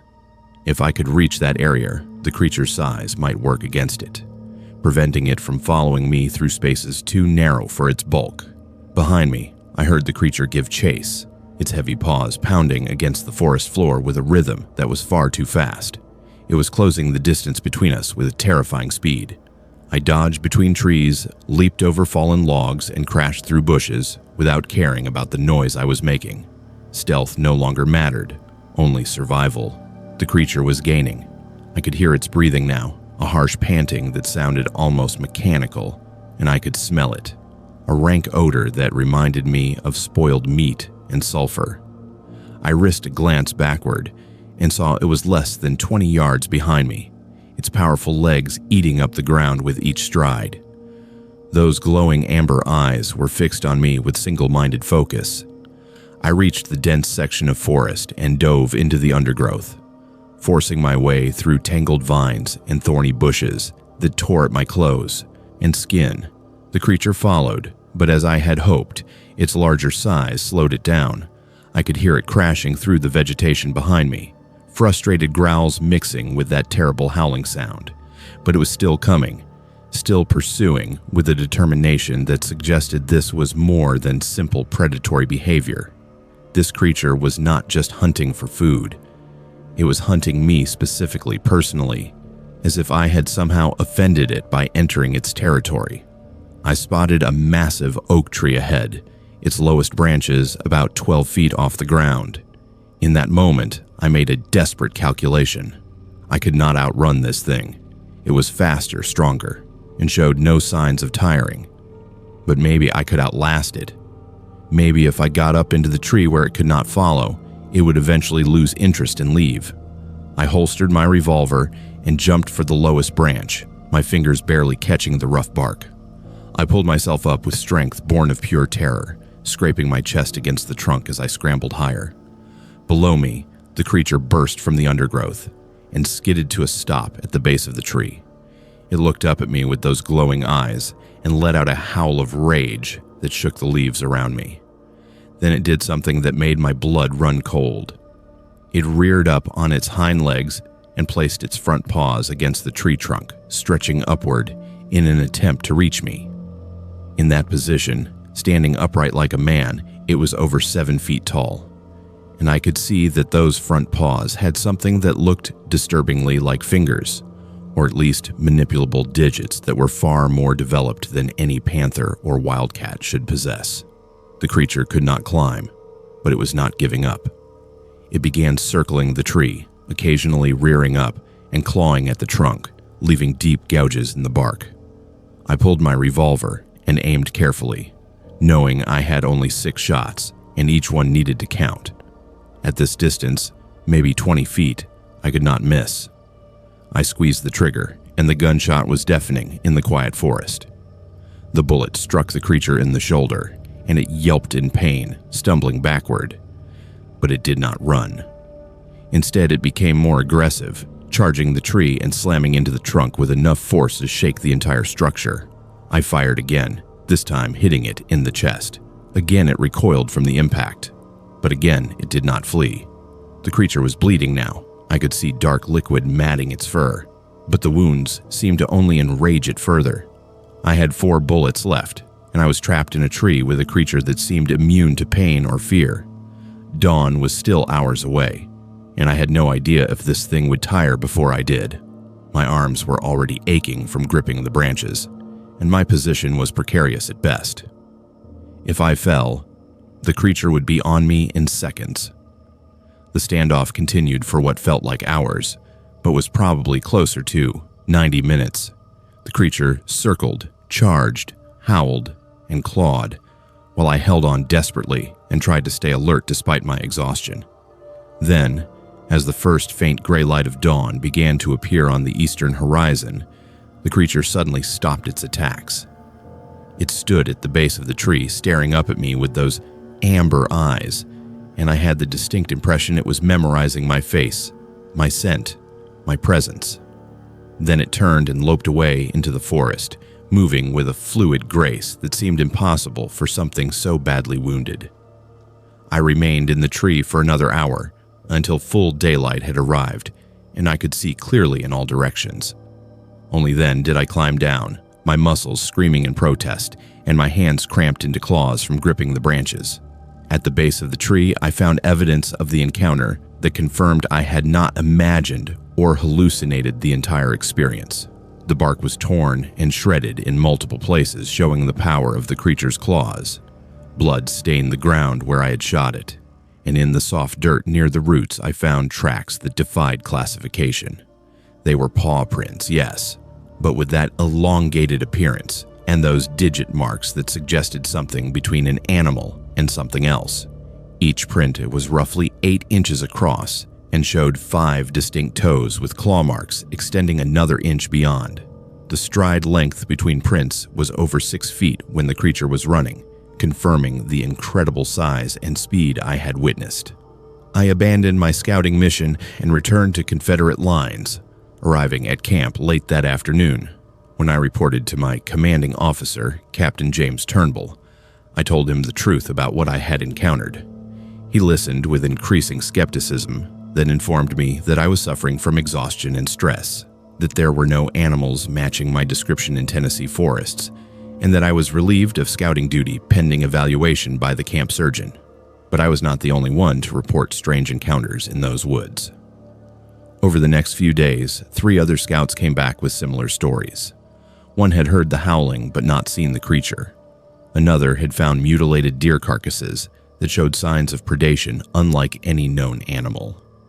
A third claimed to have seen multiple creatures moving through the forest in a coordinated pack, hunting together with obvious intelligence and communication. The Battle of Shiloh began the day after my encounter, on April 6th, and in the chaos and carnage of that 2-day fight, stories of strange creatures in the woods were forgotten. I survived the battle and continued to serve as a scout for the remainder of the war, but I never again ventured into those forests alone at night. I learned to recognize the signs of the creature's presence, learned the sounds they made and the tracks they left, and I avoided those areas whenever possible. After the war ended, I returned to Louisiana and tried to resume my old life as a hunter and guide. But I could not bring myself to enter the deep forests anymore. Could not force myself to spend nights alone in the wilderness, where those things might still be waiting. I took work in town instead, first as a shopkeeper and later as a deputy sheriff, jobs that kept me close to civilization and far from the places where human society ended and something older and more dangerous began. I'm 62 years old now, and I have never spoken publicly about what I encountered in those Tennessee woods until today. People would think me mad or senile if I claimed that something inhuman stalked the forests around Shiloh, that creatures with glowing eyes and impossible strength hunted soldiers from both armies during that terrible spring of 1862. But I know what I saw. I know what chased me through the darkness and kept me trapped in that tree until dawn. And I know that somewhere out there, in the deep places where humans rarely venture, those creatures still exist, still hunt, still remember the taste of fear they inspired in a Confederate scout who made the mistake of entering their territory on the night before one of the bloodiest battles in American history. I was 21 years old in September of 1862 when I joined a group of laundresses following the Union Army through Maryland, desperate for any work that would allow me to support myself after my husband Thomas died of typhoid fever that summer. We had been married less than a year, and his death left me with nothing but debts and a rented room I could no longer afford. The Army needed women to wash uniforms, bandages, and linens for the field hospitals, and while the work was grueling and the pay meager, it was better than the alternatives available to a young widow with no family to take her in. By mid-September, our group of 8 laundresses had been assigned to support the Army of the Potomac as it moved through western Maryland in pursuit of General Robert E. Lee's Confederate forces. On September 17th, the Battle of Antietam took place near Sharpsburg, Maryland, and it would become the single bloodiest day in American military history. Over 22,000 men were killed, wounded, or went missing in just 12 hours of fighting. The carnage was beyond anything I could have imagined, transforming peaceful farmland into a landscape of death that stretched for miles. After the battle ended and the Confederates retreated back into Virginia, our group was ordered to establish a washing station near a section of the battlefield known as Bloody Lane, a sunken road where thousands of Confederate soldiers had been trapped and slaughtered by Union forces firing down from the elevated banks. We arrived at our designated location on the evening of September 18th, just as the sun was setting and casting long shadows across the battlefield. Bodies still lay everywhere, too many for the burial details to collect in a single day. The air was thick with the smell of death and gunpowder, and swarms of flies had already descended on the corpses. We set up our washing station near a small creek that ran parallel to Bloody Lane, using the water to fill the large iron kettles we heated over fires. The work was exhausting and horrifying, scrubbing blood from uniforms and bandages while trying not to think about the men who had worn them or bled into them. As darkness fell, most of the burial details and medical personnel returned to the main camp about a mile away, but our supervisor, Mrs. Catherine Brennan, insisted we continue working through the night. There were too many wounded soldiers who needed clean bandages, and every hour of delay meant more men dying from infected wounds. So we worked by lantern light, 8 women hunched over steaming kettles, scrubbing and wringing and hanging wet cloth on lines strung between trees. It was close to midnight when I first saw it. I'd walked about 30 yards from our camp to hang some clean bandages on a line we had set up near the tree line, and as I worked, I noticed something moving out on the battlefield. At first, I thought it was a burial detail working late, or perhaps wounded, soldiers trying to crawl to safety. But the movement was wrong. The figure was too pale, almost glowing in the moonlight, and it moved with a strange, gliding motion that did not match normal human walking. I called out, asking if someone needed help, but received no response. The figure continued moving through the scattered bodies, pausing occasionally to stand over a corpse before moving on. I felt a chill run down my spine that had nothing to do with the night air. Something about that pale figure felt fundamentally wrong, unnatural in a way that made every instinct scream at me to look away and return to the safety of our fires. But I could not look away. I stood there, frozen, with a basket of wet bandages in my arms, watching as the figure moved closer to my position. As it drew near, I began to make out more details in the moonlight. It was humanoid in shape, roughly the size of a man, but the proportions were all wrong. The limbs were too long, the torso too narrow, and the head seemed to sit directly on the shoulders with no visible neck. The skin, if it could be called skin, was a translucent white that seemed to emit its own faint luminescence. The figure stopped about 20 yards from where I stood and turned to face me directly. I could not see its features clearly, but I had the overwhelming sense that it was aware of me, that it was studying me with the same intensity that I was observing it. For several seconds we remained like that, frozen in mutual observation. Then it began moving toward me. I dropped the basket and ran back to our camp, my heart hammering so hard I thought it might burst from my chest. The other laundresses looked up in surprise as I stumbled into the circle of firelight, gasping for breath and probably white as a sheet. Mrs. Brennan demanded to know what was wrong, and I tried to explain what I had seen, but the words came out jumbled and incoherent. She assumed I had been frightened by a wounded soldier, or perhaps a burial detail, and she sent 2 of the other women, Sarah Mitchell and Mary O'Brien, to check the area where I had been working. They returned 15 minutes later, with expressions that told me they had seen something as well. Sarah was normally a practical, level-headed woman from Philadelphia, who did not scare easily, but her hands were shaking as she poured herself a cup of coffee. She confirmed that there was something out there, something that did not belong. Mary, who was even more rattled, described seeing the pale figure standing among the bodies in Bloody Lane, moving from corpse to corpse, as if searching for something. Mrs. Brennan, to her credit, took our concerns seriously. She ordered us to pack up the washing equipment and move our camp closer to the main Union encampment. But before we could finish loading the wagons, we heard it. A sound that came from the direction of Bloody Lane, a low moaning that built into something that was neither wind nor human voice. It echoed across the battlefield, seeming to come from everywhere and nowhere at once, and it made every hair on my body stand on end. The other women heard it too. We all stopped what we were doing and listened in terrified silence as that terrible sound washed over us. Then we saw them. Not just one pale figure, but multiple entities, at least 5 or 6, emerging from the darkness and moving through the battlefield with that same unnatural gliding motion. They converged on Bloody Lane, gathering around the sunken road where so many men had died. Mrs. Brennan made a decision that probably saved our lives. She ordered us to leave everything behind except the wagons and to head immediately for the main camp. We did not argue or question. We simply climbed into the wagons and urged the horses forward, fleeing from those pale figures and that horrible moaning sound.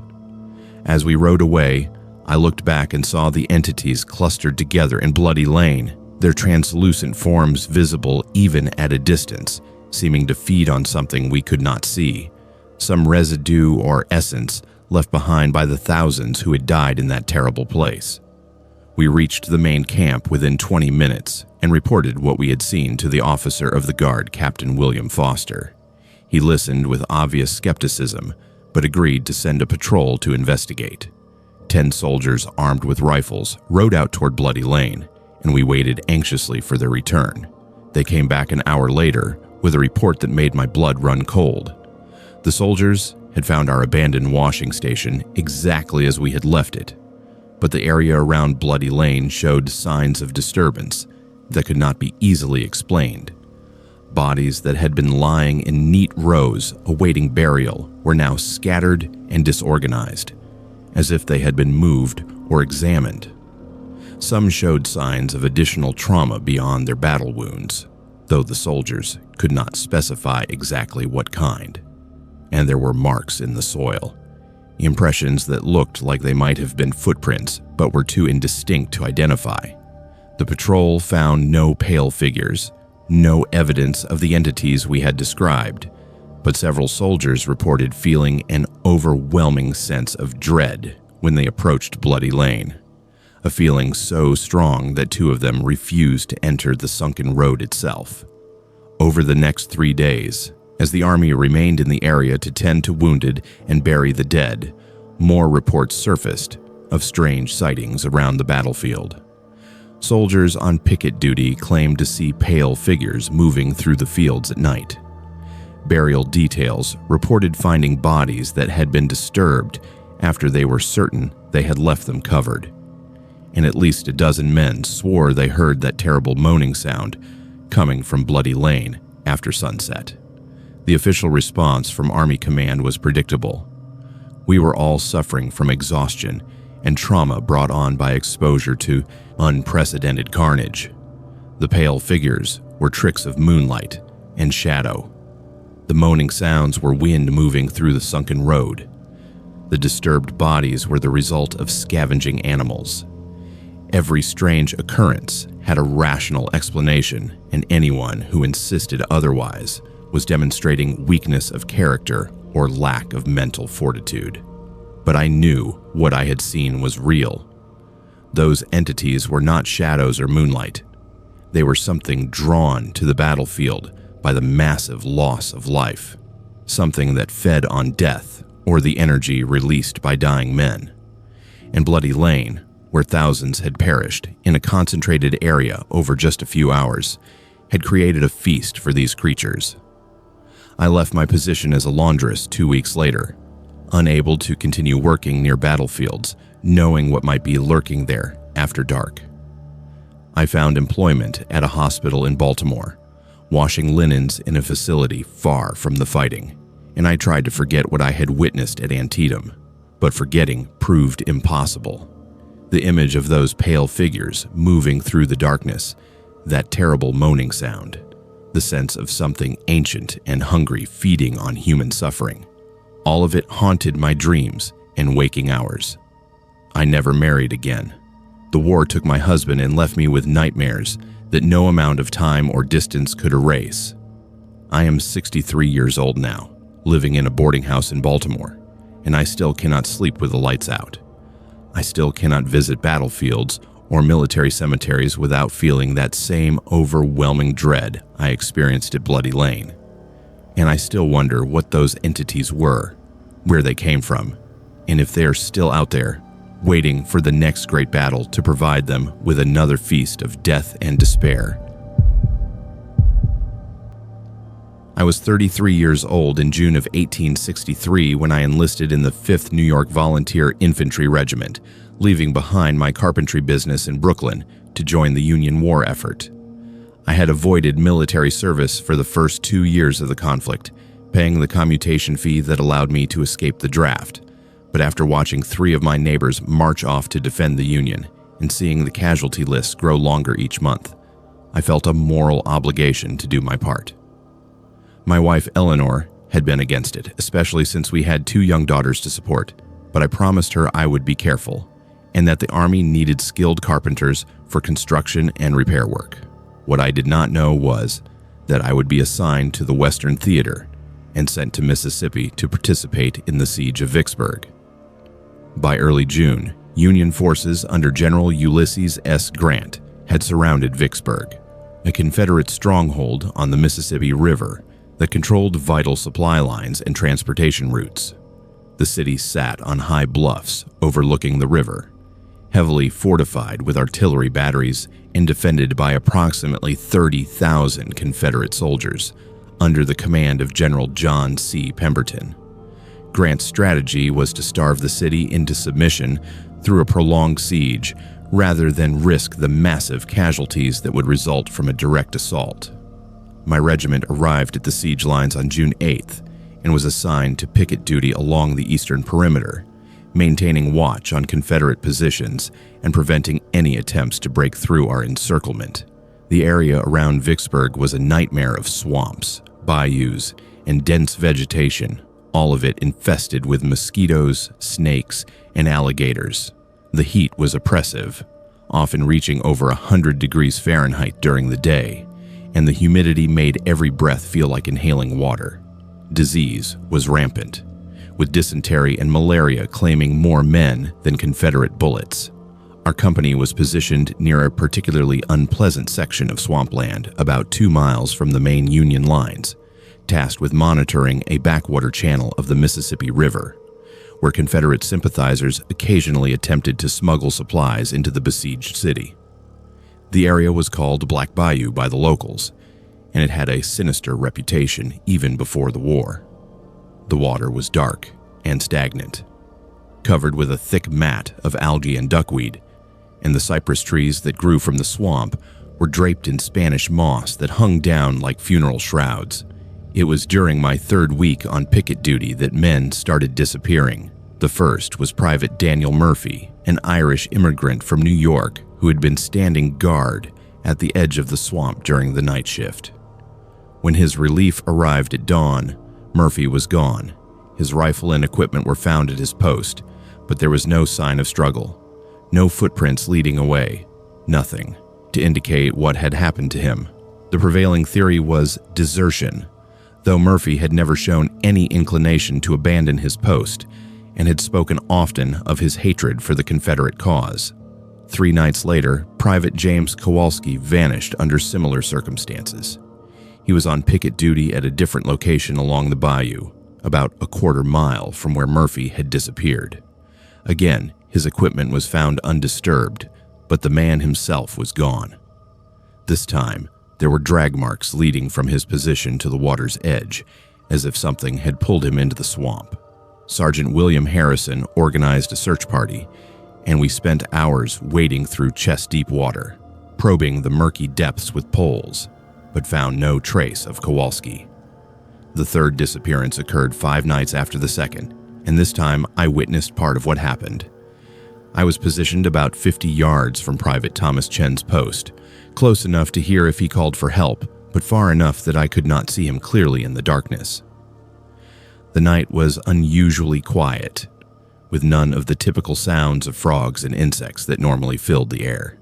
That silence should have been a warning, but I was exhausted from weeks of poor sleep and inadequate rations, and I attributed it to my own fatigue. Around midnight, I heard a splash coming from the direction of Chen's position, followed by what sounded like a brief struggle, some thrashing in the water, and a choked-off cry. I grabbed my rifle and ran toward the sound, calling out Chen's name, but when I reached his post, he was gone. His rifle lay on the muddy bank, and there were clear signs of a violent struggle in the soft earth. But what made my blood run cold were the tracks leading into the water. They were not human footprints. They were elongated impressions with what looked like webbed digits, each print easily twice the size of a man's foot. I fired 3 shots into the air, the signal for distress, and within minutes, Sergeant Harrison arrived with 6 other soldiers.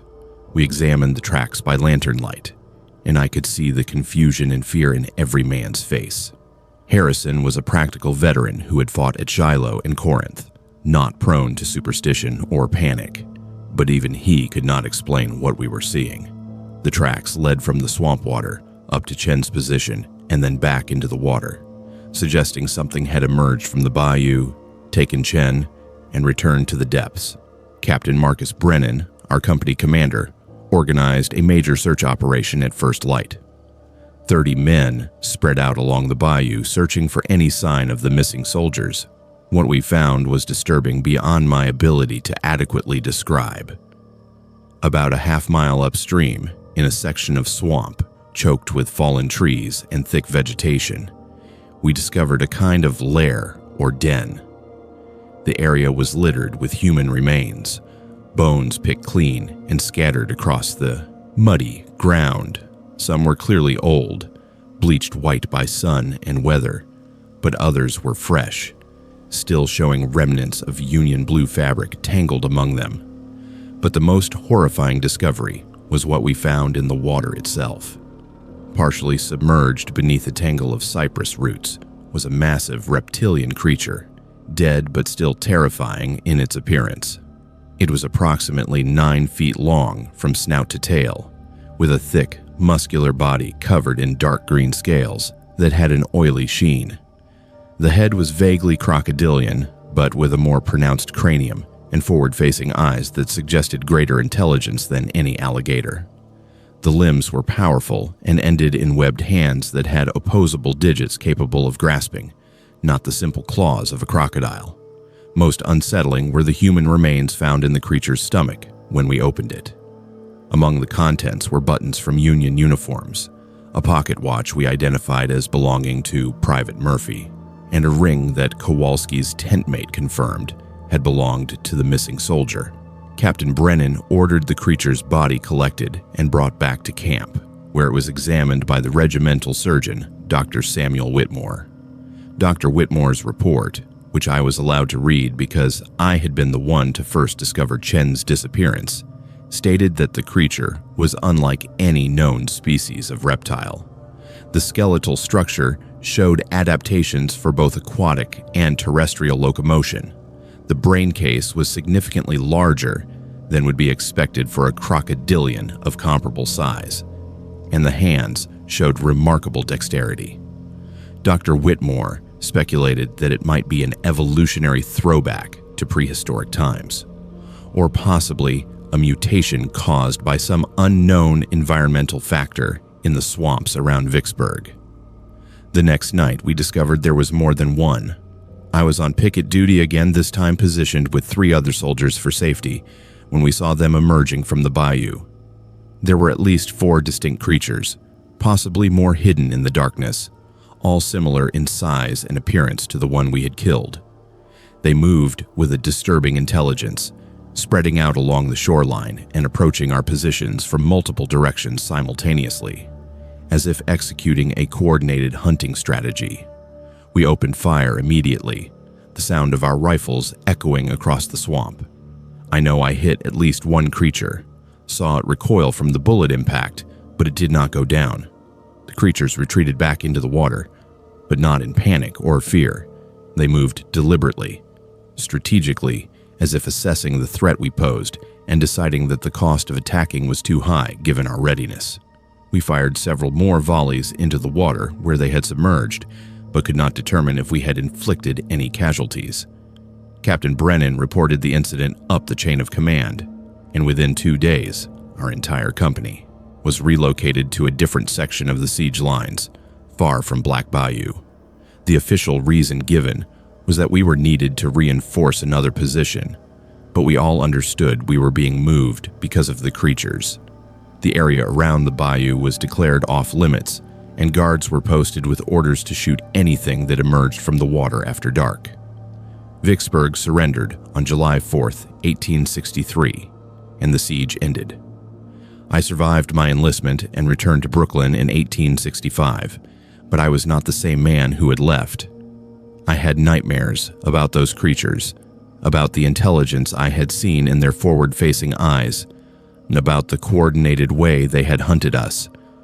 Dr. Whitmore's report was never published, and the specimen we had collected mysteriously disappeared before it could be properly studied.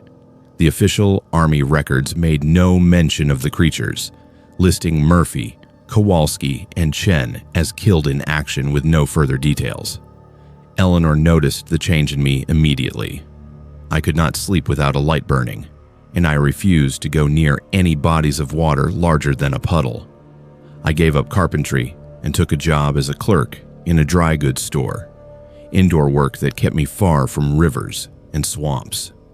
My daughters grew up hearing their father's nightmares through the walls at night, hearing me wake up screaming about things in the water, about webbed hands pulling men into the depths. I am 66 years old now, and I have spent the last 30 years documenting everything I remember about those creatures in Black Bayou. I have filled 3 notebooks with detailed descriptions, sketches based on my memories, and accounts from the other soldiers who witnessed the events. I have tried multiple times to interest scientists and naturalists in my story, but they all dismiss it as wartime hallucination or the confused memories of an old soldier. But I know what I saw was real. Those creatures existed, probably still exist, lurking in the deep swamps and backwaters where humans rarely venture. And I know that somewhere in the archives of military records, buried and forgotten, is Dr. Whitmore's report confirming everything I have said. Someday, someone will find that report, and they will understand that the swamps of Mississippi hold secrets far more terrible than battlefield dead and military strategy, secrets that were best left undiscovered in the darkness where they belong. I was 25 years old in the winter of 1864 when I deserted from the Confederate Army, fleeing into the frozen wilderness of Virginia with nothing but the clothes on my back and a desperate need to escape the horrors I had witnessed. But I carried a secret that made my desertion even more dangerous than it would have been for most soldiers. My real name was Sophie Tremblay, and I had spent the previous 2 years disguised as a man named Samuel Tremblay, serving in the 15th Virginia Infantry Regiment. Women were not allowed to fight in the war, but I had bound my chest, cut my hair, deepened my voice, and managed to pass as a 17-year-old boy when I enlisted in Richmond in 1862. I had my reasons for joining. My husband had been killed at the First Battle of Bull Run, leaving me with debts I could not pay and a family that refused to take in a childless widow. The Army offered steady pay and a sense of purpose, and I discovered I was good at soldiering, good at following orders, and enduring hardship without complaint. For 2 years, I kept my secret, sharing tents with men who never suspected the truth, fighting in battles at Fredericksburg and Chancellorsville, watching friends die while maintaining the fiction of my identity. But after the Battle of Spotsylvania Courthouse in May of 1864, something broke inside me. I had seen too much death, too much senseless slaughter, too many young men torn apart by artillery and left to die screaming in muddy fields. When my regiment was assigned to winter quarters near the Rapidan River in December, I made my decision. I would desert, head north through the wilderness, and surrender to Union forces. Prison seemed preferable to another spring campaign, another season of killing and dying for a cause I no longer believed in. I left on the night of December 18th, slipping away from camp during a snowstorm that provided cover for my escape. I took only what I could carry: a blanket, some hardtack, a canteen, and my rifle with a handful of cartridges. The plan was to follow the river north until I reached Union lines, then reveal my true identity and accept whatever fate awaited me.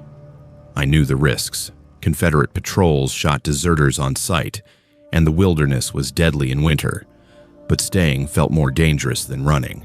The snow was falling heavily by the time I was 3 miles from camp, covering my tracks and reducing visibility to just a few yards. The temperature was dropping rapidly, and I knew I would need to find shelter soon or risk freezing to death. I'd been walking for perhaps 2 hours when I first noticed I was being followed. At first, it was just a feeling, that primal awareness of being watched that had kept humans alive since our ancestors lived in caves. Then I heard it, a sound behind me in the darkness, branches breaking under heavy weight, something large moving through the forest parallel to my path. I stopped and called out, thinking it might be a Confederate patrol. No response. I continued walking, but faster now, my hand on my rifle. The sound kept pace with me, maintaining a consistent distance of maybe 50 yards. When I stopped, it stopped. When I moved, it moved. This was not a patrol. This was something hunting me. I broke into a run, abandoning stealth in favor of speed, crashing through the underbrush and leaping over fallen logs. Behind me, the thing pursuing gave chase, and I could hear its breathing now, harsh and ragged, too loud to be human. I risked a glance backward and saw it in a flash of moonlight breaking through the clouds. The creature was enormous, at least 7 feet tall, walking upright like a man, but covered in dark matted fur. The head was elongated, with what looked like antlers or bone protrusions jutting from the skull, and the arms hung down past its knees, ending in hands tipped with long claws. Every story I had ever heard about the Wendigo came flooding back.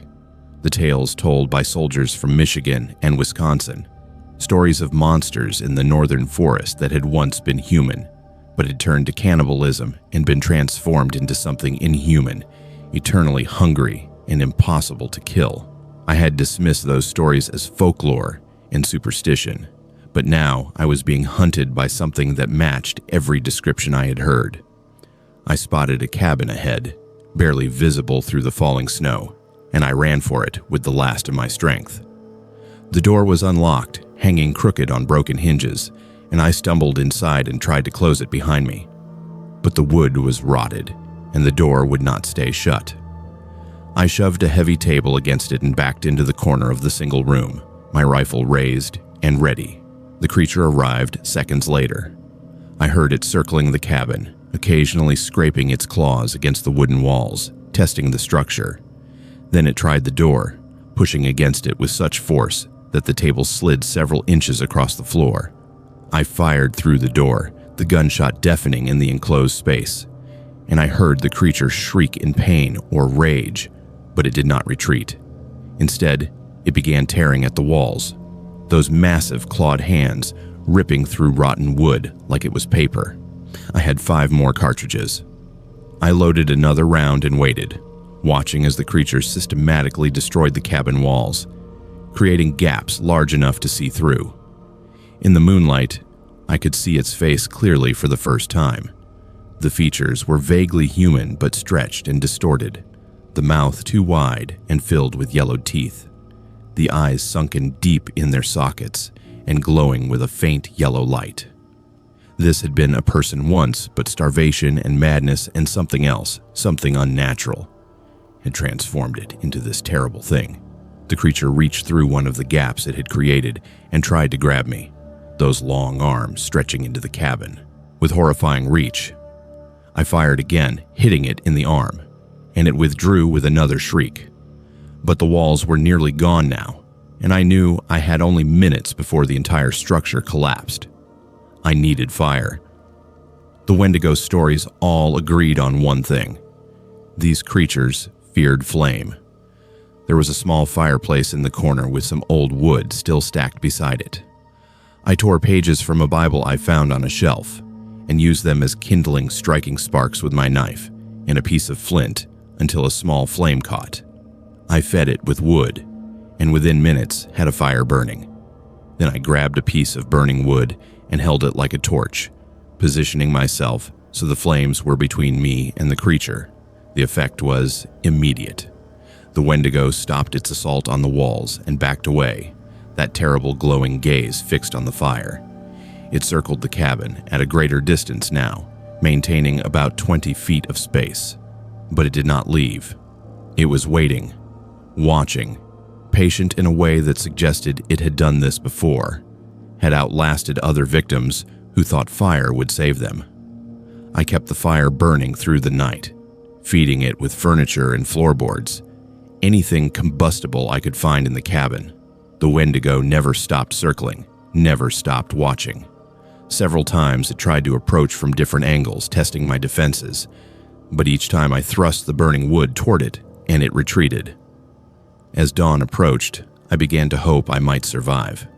Surely the creature would leave when daylight came, but dawn brought no relief. The Wendigo remained, still circling, still watching.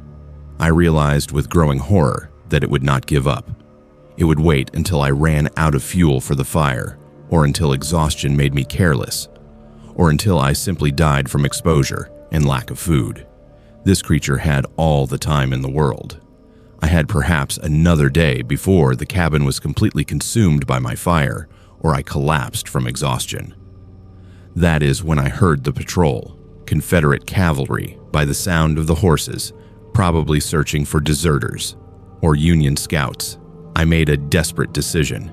I ran from the cabin, away from the fire, drawing the Wendigo after me. It took the bait and came after me with terrifying speed, and I led it directly toward the sound of the horses. The cavalry spotted both of us almost simultaneously. 6 mounted soldiers who reacted with confusion and then terror as they saw what was pursuing me. The soldiers opened fire on the creature, multiple rifles discharging in a ragged volley. The Wendigo was hit several times but did not go down. Instead, it charged the horses, and chaos erupted. The animals panicked, throwing riders and bolting in all directions. In the confusion, I grabbed a fallen soldier's rifle and added my shots to theirs. The creature took hit after hit, its body jerking with each impact, but it kept fighting with single-minded fury.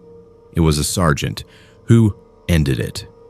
He pulled a flask of whiskey from his coat, stuffed a piece of cloth into the neck, lit it with a match, and threw the improvised firebomb at the creature. The Wendigo went up in flames, the alcohol-soaked fur igniting instantly. The thing shrieked one final time, a sound of rage and pain that echoed through the frozen forest, and then it collapsed and burned. The sergeant turned to me then, demanding to know who I was and why a deserter had led them to this monster. I was exhausted, traumatized, beyond caring about consequences. I told him the truth, all of it, that I was a woman who had served 2 years disguised as a man, that I had deserted because I could not endure another campaign, that the creature had been hunting me through the wilderness, and I had survived only through luck and desperation. The patrol took me into custody, but instead of executing me for desertion, they brought me to their commanding officer, Colonel James Harrison, who listened to my story with obvious skepticism. He questioned the other soldiers, who confirmed they had seen and killed something that defied explanation. He examined my uniform and discovered the bindings I used to conceal my sex. Finally, he made a decision. He would report that his patrol had killed a deserter trying to flee north, and that they had also killed a large bear that had been threatening the area.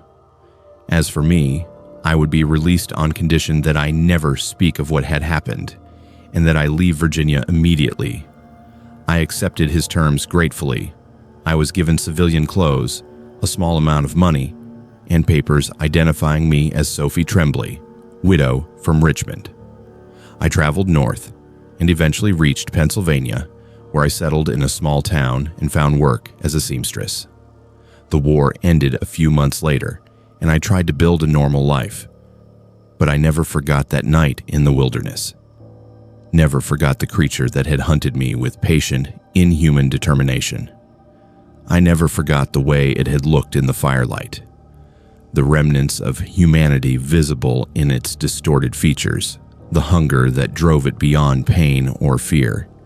And I never forgot the stories the sergeant told me after we had killed it, about how there were others like it in the deep forests, that soldiers from both armies had encountered them throughout the war, that the creatures were drawn to battlefields where starving men had resorted to cannibalism to survive.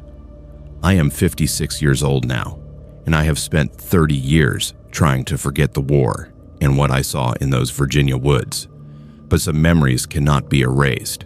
Some horrors remain fresh no matter how much time passes. And some truths are so terrible that they must be spoken, even if no one believes them. The Wendigo was real. I saw it, fought it, watched it burn. And somewhere in the forest of the north, others like it still exist, waiting in the darkness for the next war, the next famine, the next desperate soul who crosses the line from human to monster. That is my story, and I have carried it alone for long enough. Let someone else bear this burden now, and let them remember that the greatest horrors of war are not always the ones recorded in history books.